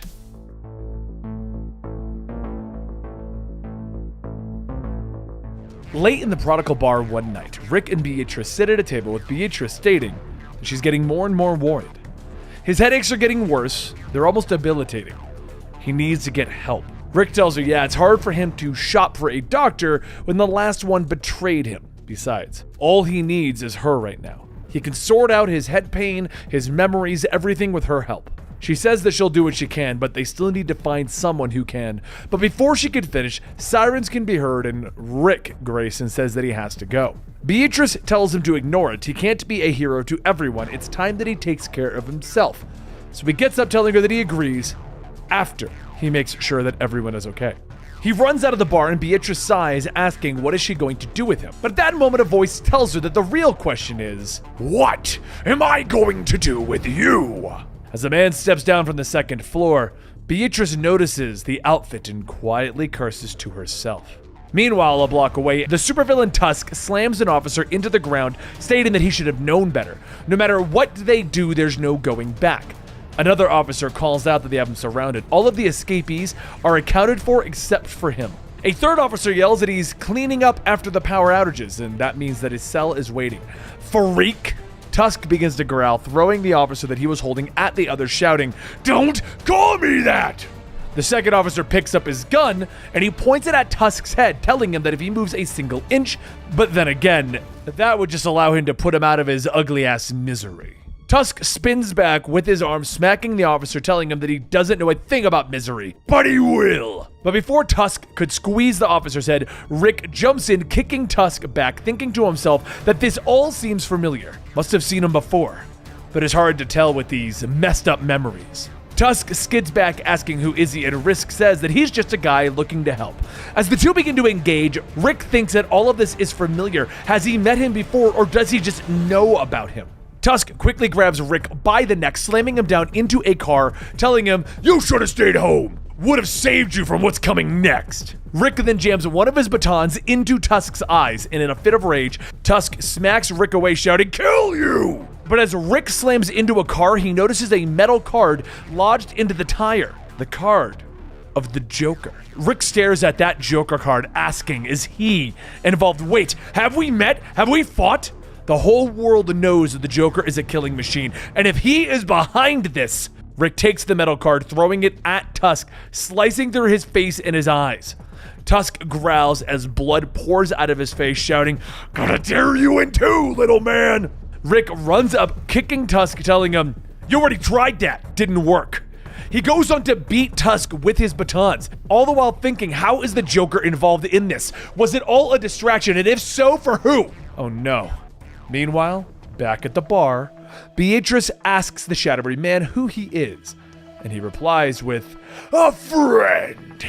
Beatrice then begins to ask, how does he, but the man finishes her question asking, "Know about Rick, Dick, Richard, Robin, Nightwing? My dear Beatrice, I am an expert in all things Batman."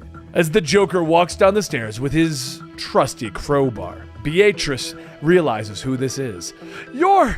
And the Joker tells her, "Yes, the one, the only Joker!" Note the photos, autographs, and personal appearances must be arranged through my agent Slappy. May he rest in peace. But at that moment, Rick jumps in, yelling to Beatrice, "Run!" And Joker turns around. "Why, if it isn't Rick, Dick, Richard, Robin, Nightwing? How very nice of you to join us." As Rick rushes in, Joker hits him in the back with his elbow, asking, "Why does everything have to be a fight with you? I simply came here to offer some help. I know all about him." Rick gets back up, telling him, "That's not possible. I'm not Nightwing anymore. That torn costume around your neck, what did you do to Sap?" Joker laughs, telling him, You should be thanking me for dealing with that imposter, stealing your good name. But still, I am here to help. I can tell you all about your mommy and your daddy, and the splendid, ferocious trapeze act. Not to mention the nasty Zuko fellow that did them in, and that overly serious, terribly damaged Wayne fellow who took you in. Rick steps back asking, "How do you?" And Joker tells him, I've always known, and I can help you remember. Rick shouts, "Never, I'm fine." And Joker tells him, You are so not fine, Dick. Beatrice runs up swinging her bat, yelling, "He is fine!" But the Joker deflects it with his crowbar, telling her, You are one very unfriendly bartender. Probably makes a terrible drink too. As Rick gets ready to charge in, Joker tells him to freeze. Indulge me in a little conversation, and Snuggles here lives. Rick stops what he was doing as Joker leans on the bar, telling him, You finally came to the realization that this long, fabulous, all-night party of ours must end. The Talon, the Owls, those ghastly memories they forced into your head, I can take them away. You can be free. Free to be Mr. Richard Grayson. Rick shouts that it's bull, but Joker pulls out a crystal thing, telling him that the Shrew Doctor was a memory vampire. He can use her own silver bullet to wipe away her influence forever. Rick lunges for the memory crystal, yelling for him to give it to him, but the crystal begins to shine and the Joker tells him, Oh, I'll give it to you, all right. Rick suddenly stops in his tracks and the Joker smiles, telling him that certainly calmed him down. Perhaps they can find a common ground, a meeting of the minds, as they say. Now, what is your name? Rick stops. Rick. And Joker says, Yuck! No one likes that name. How about Dicky Boy? Rick stops. Hi, I'm Dicky Boy. Joker laughs. Excellent! Now, how about I talk and you listen? Rick stares into the crystal and says, You talk, I listen. And the Joker's grin grows wider as he tells him, Good. Let me tell you about a little boy whose parents died in the circus. That their deaths didn't make him a sad little boy. He was thrilled because a very nice man with green hair and white skin came to take that boy in and raise him as his own. Allow me to tell you about your life. The next night, Beatrice heads to Gotham, and she begins to pick up and place sticks down in a certain pattern, and when she's finished, she pours on some fuel and lights it up. As she stands back, that fire spreads, and on the ground, the bat symbol lights up. And a few moments later, Batgirl looks out, seeing that it was Beatrice who lit the fire, and that if she is the one calling for help, something's wrong with Dick Grayson. Beatrice only knows her as Barbara, so a short while later, Batgirl steps out stating that bonfires aren't allowed in the park, you know. Beatrice looks back, somewhat disappointed, stating that she was hoping to attract someone more official. But Batgirl thinks that she's referring to Batman, and Dick obviously told her a lot about maybe everything. Does she know her identity? Beatrice goes on, stating that she needs help. Special help for Rick. She knows who he was and all that stuff. Batgirl tells her that she should know that they are quite capable, then what's wrong? Beatrice tells her that she's not entirely sure. It all started this morning. Last night, Joker showed up at the bar, he knocked her out, and he was getting ready to kill Rick. When she opened up her eyes, Rick was standing there smiling. He said that he'd kicked the Joker's butt and sent him home crying, but it all seemed too easy. Rick knocked him out with one punch, and then he broke the memory crystal, ripping it right off of the Joker's neck. But his attitude was so different. He wanted to make pancakes all of a sudden. And when she asked if he was okay, he shouted that he was fine and then acted like nothing had happened. It was all so weird. And after that, he bolted to Gotham. Now she knows that he was Nightwing, and she's praying that Batman or Batgirl or someone here can help him. Batgirl walks off, telling her to have some faith. Whatever Rick needs, she'll make damn sure that he gets it. So later that night, she begins to head out, thinking to herself that she knew that she should have stayed closer to Dick. She should have never let him stay alone in Bloodhaven. She then reaches into her backpack, pulling out the Nightwing costume, when suddenly a voice calls out asking, Hey, looking for Nightwing? Batgirl says, yeah, sure, and Dick runs up, picking her up, but she pushes him back, stating, is she talking to Rick or Dick? Dick tells her that his name is Ferdinand, of course. And after an awkward pause, Dick bursts out laughing, telling her, Psych!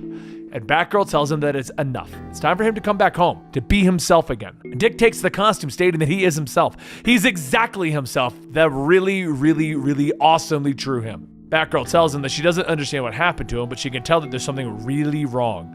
Just let Bruce and her help. At that moment, a voice asks, "Did someone say something was wrong, as in not right? What does it matter when you're dead?" Punchline jumps in with Batgirl asking who is she. Punchline tells her the essence of any great joke, of course, the punchline. Punchline then kicks and Batgirl dodges, telling her, "Great, another Harley wannabe, not impressed." So Punchline pulls out her knife, swinging, asking, "You think I'm like her? I left Harley drowning in a pool of her own blood." Batgirl tells her that that is unlikely, but Punchline slashes and cuts into Batgirl's leg and begins to maniacally laugh. As Punchline brings the knife to Batgirl's neck, Rick says, "Make like a statue, Punchy." And Batgirl lets out a sigh of relief, stating, "Finally." Rick rushes forward, grabbing Punchline by the arm, and she asks, "What are you doing?" And Rick tells him, "Stopping you, because we had a deal." Punchline smiles, stating, "Right, I'd forgotten." She takes the blood from her finger, tracing it along Rick's mouth, and he smiles, stating, "Batgirl is mine to kill." Batgirl stares in disbelief and begins to slowly back up, thinking that the crystal that Beatrice mentioned, it wasn't destroyed. The Joker used it, turned Dick into his... But before she could get away, Rick yanks on Batgirl's cape, yelling that takeoffs are not allowed, and knocks her out. Punchline walks over, stating that he hurt her. That'll make the J-Man so very happy. From around the corner, Joker walks out, asking, "Happy? I'm smiling, aren't I? That means I'm deliciously happy, outrageously happy. Happy enough to kill. What a shame that Bruce, deary weary dreary Bruce, isn't here to see this. If he were, he'd pull out the old bat phone and snap a pic of the family. My family." Batgirl awakens, her hands tied behind her back, tying her to a pole in the center of a caged ring. The lights suddenly flash on, blinding her for a brief moment before she sees the army of clowns that surround her. The clowns are all shouting insults, jeering at her, and they begin to chant, "Fight! Fight! Fight!" Dick Grayson leaps off the rooftops of Gotham City. He loves fight night. The blood always reminds him of his parents' death. Drunks, druggies, child beaters, those lousy trapeze artists made his life a living hell. Luckily, he was freed, taken in by the one man who cared for him. His guide, his mentor, his father, took him in, taught him to take care of himself, to fight, even the likes of Batman. He lands on the rooftop adjacent to the cage fight. "About time! You ready to get down and dirty?" Punchline calls out from behind him, and Dick nods and smiles. And the woman raps on the door, with the metal flying open, revealing the Joker. "Ladies and gentlemen, it's time to rumble! As the master of ceremonies, I want to welcome you to Fight Night," he calls out to the crowd. "In this corner, direct from the hello that is Gotham City, Batgirl," he calls out, bringing on boos from the clown crowd. "And in this corner, the champion, the man who can't be beat, he who can kill it with a one-liner or a knife in the back, my boy, Dickie Boy! Dickie Boy! Dickie Boy! Dickie Boy!" The clowns all begin to chant, "Place thine bets and get thee ready to rocketh." The Joker yells as Dick leaps into the ring, and the bell is rung, and Dick pulls out his Escrima sticks. "Greatest sound in the world, except for breaking bones."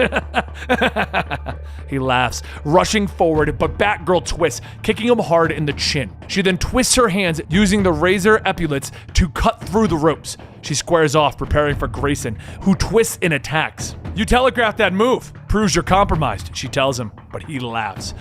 "Yeah, I telegraphed that, so I could set you up for this!" He snaps, cracking her in the chin with his Escrima. Outside of the ring, Joker wipes a tear from his eye, proud of his Dickie Boy. He turns to Punchline, telling her how he knows all of the Bat family, how he means more to them than they mean to each other.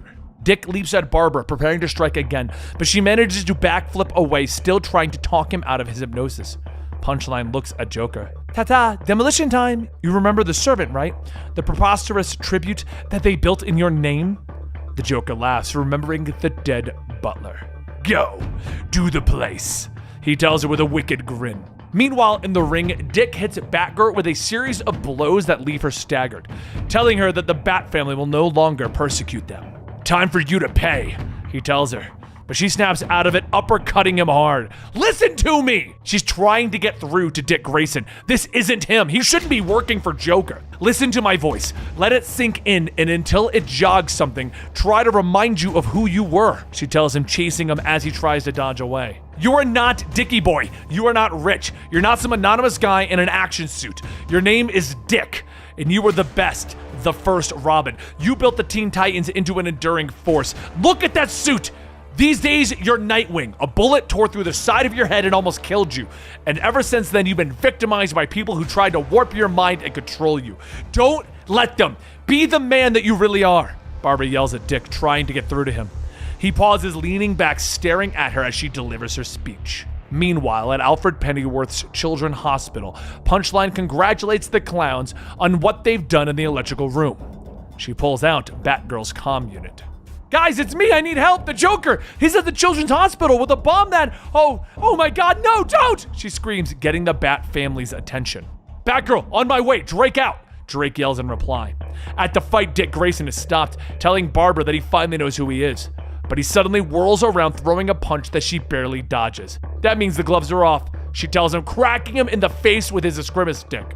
Yeah, kinda figured this would happen. Ah well, the butler's place is still going to blow. Joker sighs, watching the outcome. Barbara is shocked to hear the Joker mention the Children's Hospital. Realizing that she can't get through to him, Barbara leaps out and over the cage. She knows that she has to save the children. Coward! Dick yells, beginning to give chase, but the Joker tells him to stop, wrapping his arms around the young boy. You're playing the game all wrong, me boy. I can set you up for even more success, where you can get 3 kills for the price of 1. And a grin spreads over Dick Grayson's face. Tell me more. Several blocks from the hospital, Tim Drake lands in the alleyway. Drake, you heard Batgirl's call too? Red Hood asks. Drake nods, telling his brother that they need to save Batgirl. Something about that call seemed off. Almost like, Jason begins. Like it could be a setup? Dickie Boy asks, landing next to them. Trust me, it is. Orchestrated by the Joker himself, he tells the others. Jason and Tim ask if Dick finally has his memories back. Yeah, and Barbara's been brainwashed by the clown. She's out to bomb the hospital, Dick tells them, a small smile still on his face. Guys, we have to stop her, no matter the price.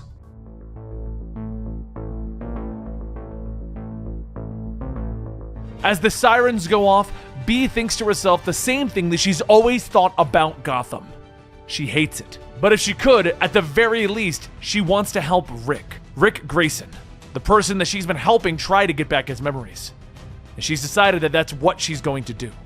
Barbara was supposed to take care of things, but she hasn't been heard of for a while. And now she's just chasing down sirens and...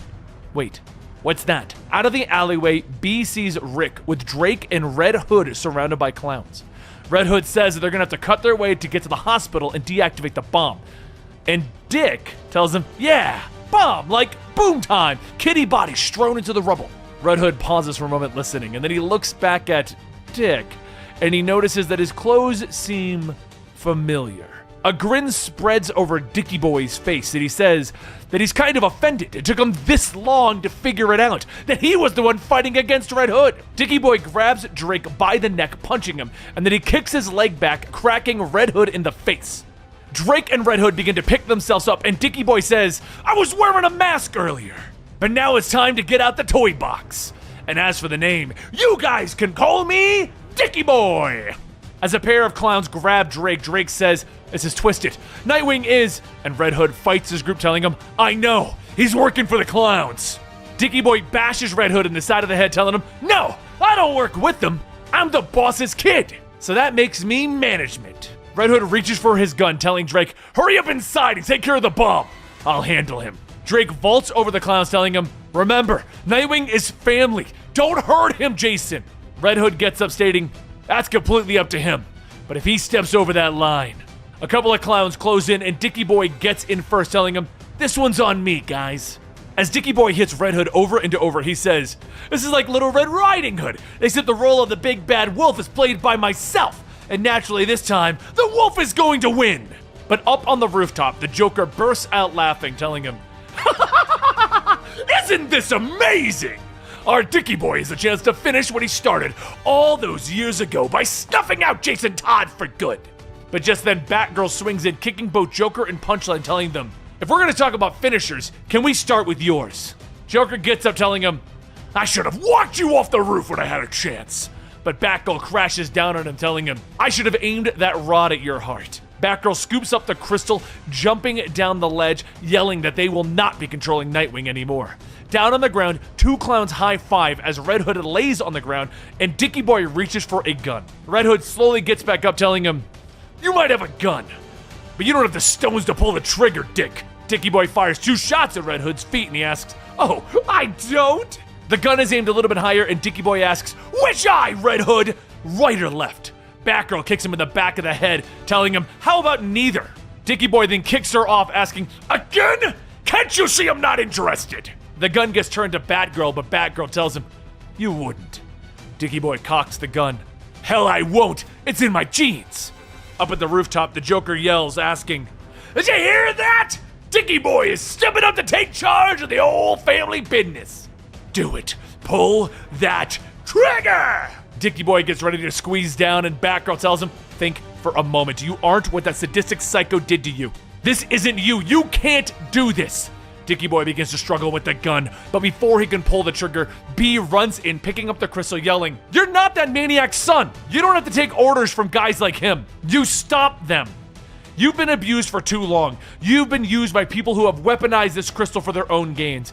It turns you into Dickie Boy, into a Talon, and even Rick Grayson, but those identities are all lies. You are the best, most honorable man that I have ever known, and I love you for it, Rick. The time has finally come for the real Richard Grayson to come back. Dickie Boy shouts in pain as his head pounds, snatching for the crystal from B, and B tells him, take it! Make it yours! But in Nightwing's head, he begins to see everything, how he was manipulated from the very beginning, from the moment that KG Beast shot him. First, Isabella Haas. She was the doctor in charge of his recovery, but in reality, she was a member of the Court of the Owls. More memories come flooding back in, all the people that he has met along the way, all telling him the same thing, that he is a good man, a man that is dedicated to justice. B tells him he knows it all to be true. He knows exactly who he is, and it's time for Dick Grayson to come home.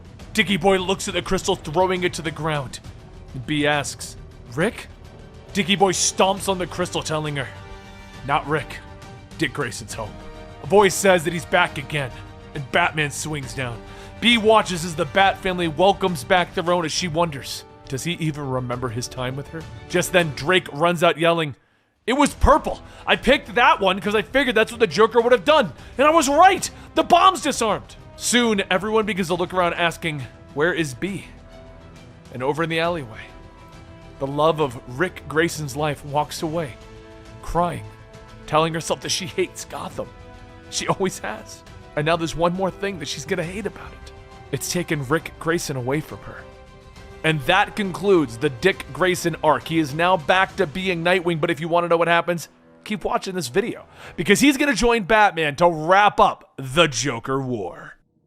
As the coolness of the Iceberg Lounge sets in, Scarecrow tells Riddler that he's afraid. Riddler stares at the chessboard, telling him that he isn't afraid, he's just thinking. Scarecrow looks up and tells him, that's right, thinking of all the ways you're going to fail. That's what you always do. Riddler asks, what is he even talking about? They're playing chess, and Scarecrow tells him, no, you're not playing chess, you're playing him! As Riddler lunges over the table, grabbing Scarecrow by the neck, Penguin says that was predictable. We should have all taken bets on how quickly Eddie would have flipped the board. Catwoman watches the news about Joker's rampage, stating that this is all her fault. She was the one who gave him the money. Has there been any sight of him? Penguin tells her no. The bat appears to have been taken off of the table. Catwoman's eyes stay fixated on the TV and she quietly says, come on now, Bat. Pull yourself together. The city's in pain and it's calling out to you. Meanwhile, over in Ivy's Forest of Eden, Batman lays on his back, dreaming of Alfred, stating, tea sounds nice. Harley goes to dampen the cloth that she's been using to keep Batman's temperature down, telling him, hell no, you've had enough tea. You're probably seeing the whole singing and dancing number right now. Batman the musical on ice! But right now, you're gonna need to get your pointy-eared butt together. Batman groans, telling her, the kitchen. And she yells, great! Now he's got the munchies! God help us! Just then a voice calls out, do you ever shut up? Should have made that cut a little deeper. Harley hears a distant voice asking, Pammy? But through the brush, Punchline steps out stating, you really should have picked somewhere else to hide out that isn't so flammable. Harley snaps back, shouting, punching bag? Punchline? Is that a flamethrower? Inside Batman's head, he gets ready to sit up in the parlor with Alfred asking if he can see it. If he sees which tea this is. Batman tells him that it's the jarring blend. The one from the cupboard to the left of the pantry. The tea that is only brought out when he's most disturbed and frightened. Batman goes on recapping the entire situation, that the Joker has the Wayne Foundation's money. He's keeping the gangs in the street, terrorizing the people and killing them. Because Joker knows that Batman is his opposite. That there is no difference from him taking one life or a million lives. But there is to Batman. Back in Eden, there's a loud whoosh as Punchline pours the flames open and Harley scrambles to pick Batman up. She huffs, lifting him, asking, how are you so heavy? You jump off roofs, for God's sakes! Throwing him to the side, Punchline shouts that Batman isn't going to save her now. The toxin running through his system will take days of agony to clear. And by then, there won't be any city left to save. Stop hiding behind a failed hero, Harley Quinn! Harley grabs her rifle, opening fire, yelling back, fine! I'll just have to hide behind a big freaking gun! After shooting the flamethrower's tank, Harley drops the gun, stating, cutting my throat was one thing, but coming down to burn the only place in the city that I love? Just how did the Joker twist you up so much? Punchline tells her that she doesn't understand anything. You never have, and now it's time to end things. Harley picks up her bat, telling her, oh, I went soft to you last time, but this time around, I'm not gonna be holding back. Punchline blocks Harley's attacks, telling her that she thinks she's somebody because she had some idiotic coming to God moment. Harley pushes into the bat, telling her, you have no idea what you're talking about. And Punchline laughs, shouting, of course I do! Everyone knows how pathetic Harley Quinn is. Punchline then kicks Harley in the stomach, knocking her across the forest as she gets up asking, who the hell do you think you are? Punchline tells her that she was in school when the world was falling apart while everyone was pretending that it wasn't. That's when she heard him speak. Took her a while to join his cause, even longer for him to see that she was serious. She'll be by his side when he finally kills the Bat, and they will take this war from city to city until everyone has heard the Joker's message. Harley picks herself back up, telling Punchline, you know what? I feel sorry for you, kid. You still don't know that we're exactly the same. I thought Mr. J had a heart. You think he has a brain. He's a manipulator, and he's manipulating you. Punchline tells her that she doesn't get it. She wants everyone to be as stupid as she is. Harley lunges, punching Punchline, and as Punchline swings, Harley ducks and kicks her in the face. Harley then jumps on top and begins to punch Punchline over and over, telling her, I feel sorry for you, but not enough not to beat you down. There's nothing in this world that Joker is going to care about more than the Batman. Punchline cracks back, telling her, and that's when you're wrong. Just watch after Batman dies by my hands. Back inside Batman's head, Alfred tells Batman that he takes himself so seriously. There's a weight to the promise that he made as a boy. It would crush any other man, and it's nearly crushing him, and since he lost him, it's come to the closest. Batman hangs his head. I'm sorry, but Alfred tells him no, he has to listen. Batman spent too much time trying to save Alfred's life, and he can't accept what happened. He holds it against everyone. He's made them all helpless. But he is Batman, and he needs to accept the world that he lives in, accept what he can control. And in doing so, he can save the lives of so many people in the city that he loves so much. Every life that he saves is a victory against death, against the Joker, Mr. Wayne. Batman struggles to find his words and says that he doesn't think he can do this alone. And Alfred tells him, then don't. Find the family, find that love, take back the city. Be the impossible man who saves all the families on their way home from the theater. And Batman tells him, but if I wake up, your voice will be gone. And Alfred lifts Batman's chin, telling him, what you're doing is you're doing without me. I am only a voice in your head. You don't need me on the other end of the Bat computer to know exactly what it tells you to do in any circumstance. Back in the forest, Batman gasps, waking up, and Punchline is surprised, asking how, and Batman responds, leaping into the air, telling her, I'm Batman! As Batman takes Punchline down, Harley says that it's about damn time he did that. She had this whole sad sack story, and if she had to listen to it for 1 minute longer, she would have ended her herself. But you got your head on straight now? Batman says, that depends. And Harley tells him, well, the whole place is on fire. She burned it up. And Batman says, then yeah, my head is on straight. After pulling out a small device, he tells the computer that he needs the location of the family. The computer asks which family members, and Batman smiles. I need everyone.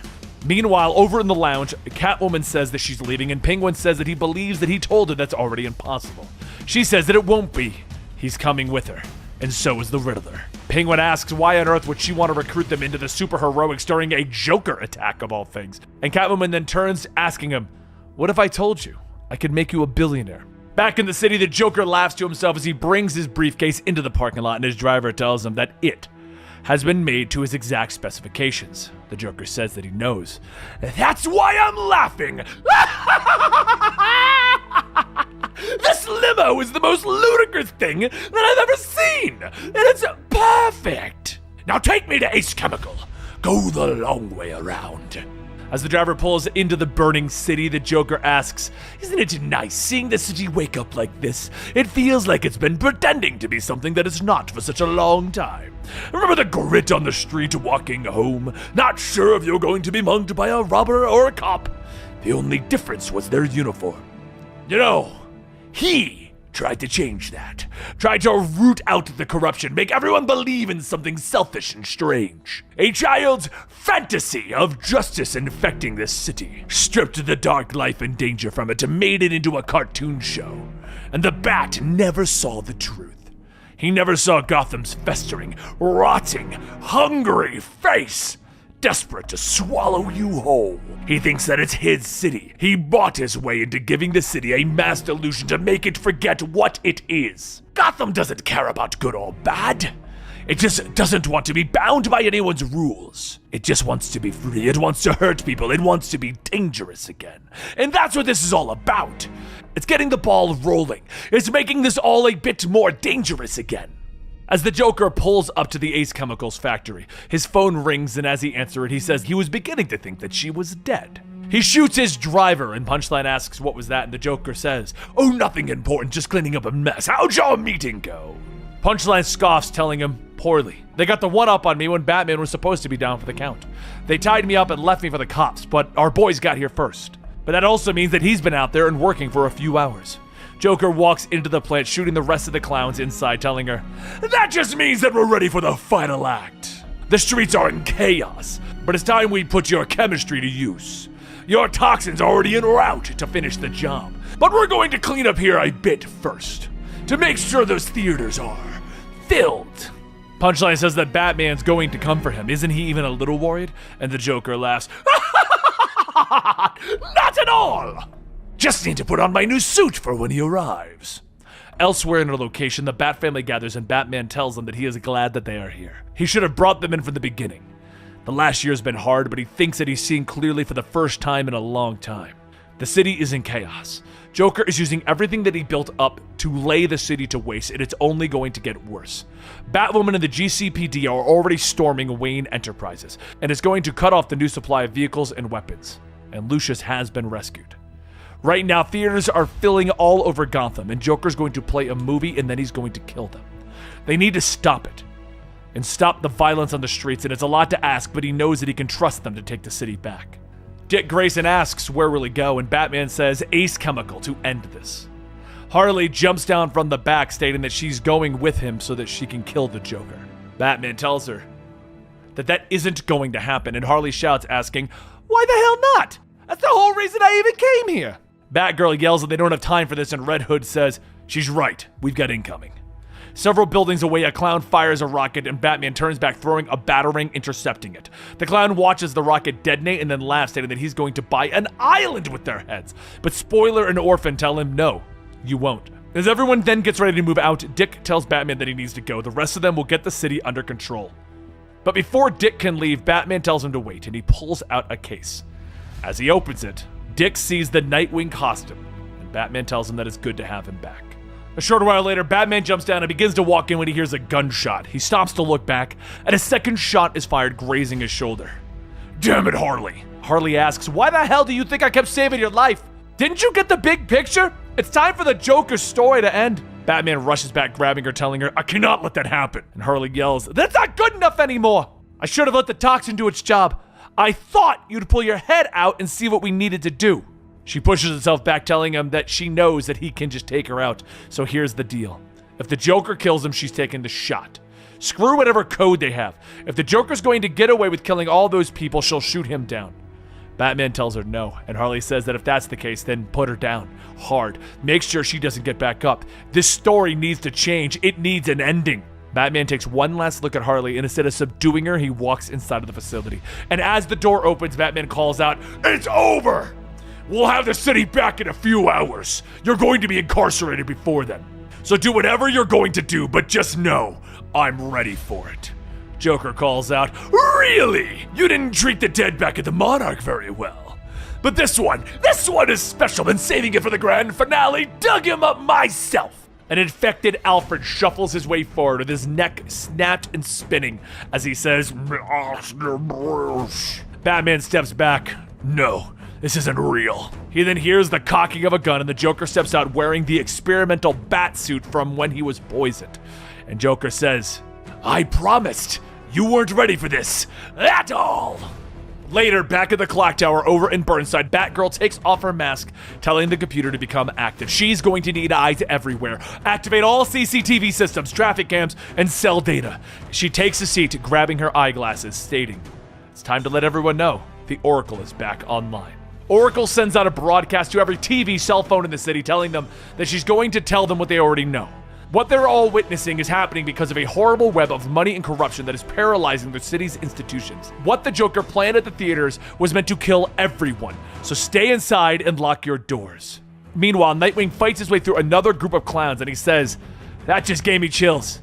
And Batgirl tells him that she's pretty sure that that's just him adjusting to the cold spandex in the night air again. It's good to see him back in blue. And the clown behind you has a gun. Nightwing laughs as he throws his baton back at the clown, stating, Oh, I know, already saw that. Any word from the big guy? And back over at Ace Chemical, Joker fires his gun asking, Is it my new outfit, or has the present been much for you, Batman? Batman rushes to get Alfred's body out of the way of the gunfire, and he says that he's just trying to get in his head, and it's not working. As a batarang is thrown, knocking the gun out of the Joker's hand, the Joker says, You really don't like those, do you? Oh well, there are so many little explosives in this suit. Joker throws his modified batarangs past Batman, and as they stick into the tanks behind him, they explode, releasing the chemicals.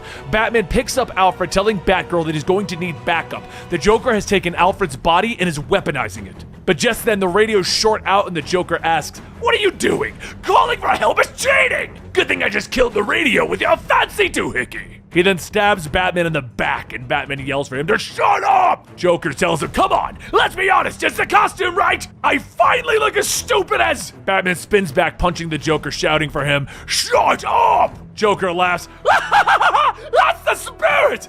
But that's not enough, Bats. See, the city needs a new Caped Crusader! Hell, maybe you can be the new Joker! Doesn't that sound like fun? Role reversals are all the rage! Batman reaches for a button on his belt and soon the lights go out, and Joker yells, We both know that bats can see in the dark!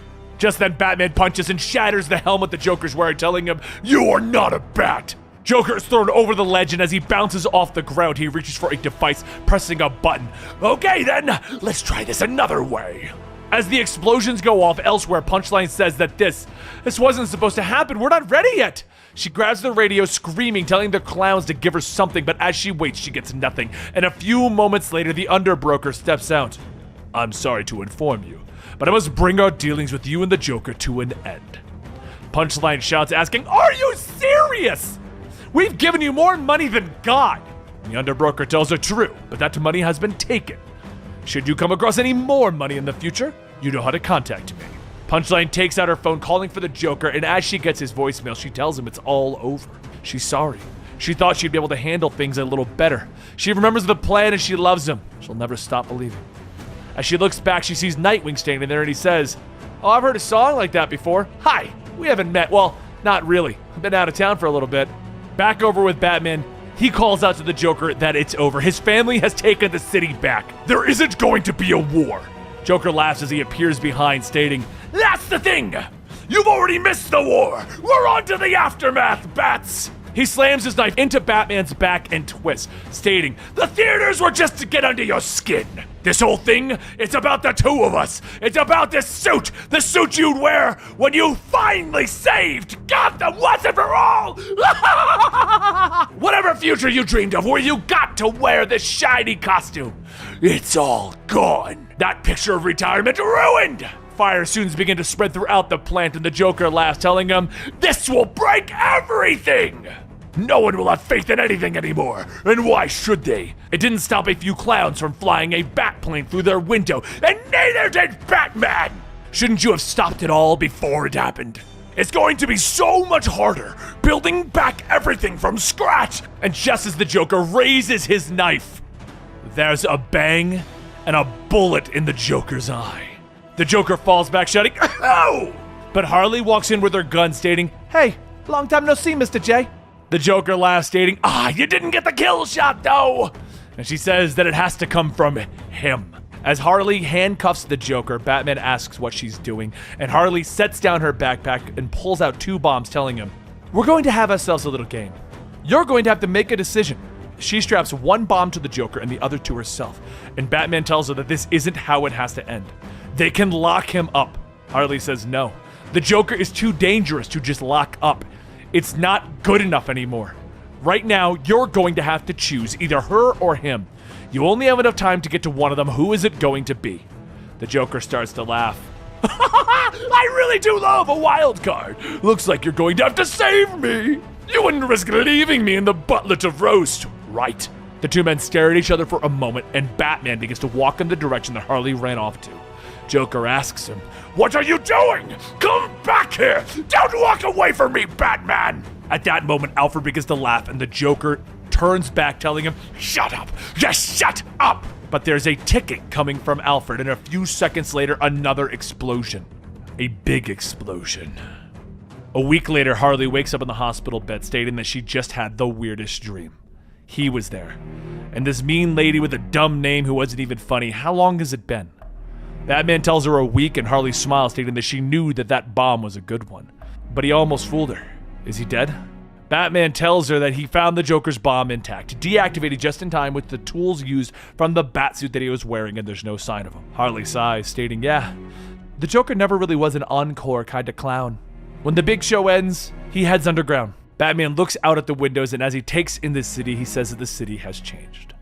Harley tells him, sure, it's uglier. But it's always been kind of ugly, a big city full of ugly people doing ugly things, but he makes sure that everyone stays alive, and that's pretty neat. Batman smiles, stating that he buried his father again today, but he did so with his family. And he once said that every fight with the Joker is a fight against death itself, and that fighting is living. Maybe Batman is ready for that fight. Everything else has been lost, but what comes next is going to be hard, but he can meet it head on. He can be a better man. He can be a better Batman. But somewhere, out there, there is another. They look over the projection, stating, Bruce, oh Bruce, Bruce, Bruce, what a mess you've made. Our teachers would be ashamed of you. I think it's time that your city has a choice in its protector. The truce is over. It's time for Gotham to meet the Ghostmaker. Meanwhile, over in the Narrows, a boy walks through the city, playing his games on his phone. As he opens the door to a disorganized apartment, he sees a man standing there. Batman looks back, telling him, I know your secret, clown hunter. The boy says, this is kind of weird. I wasn't expecting any company. The boy takes off his coat and Batman goes on. Your name is Bao Pham. And Bao says, that's a neat trick. We're both men of talents. Batman's real name is Dirk Wellington.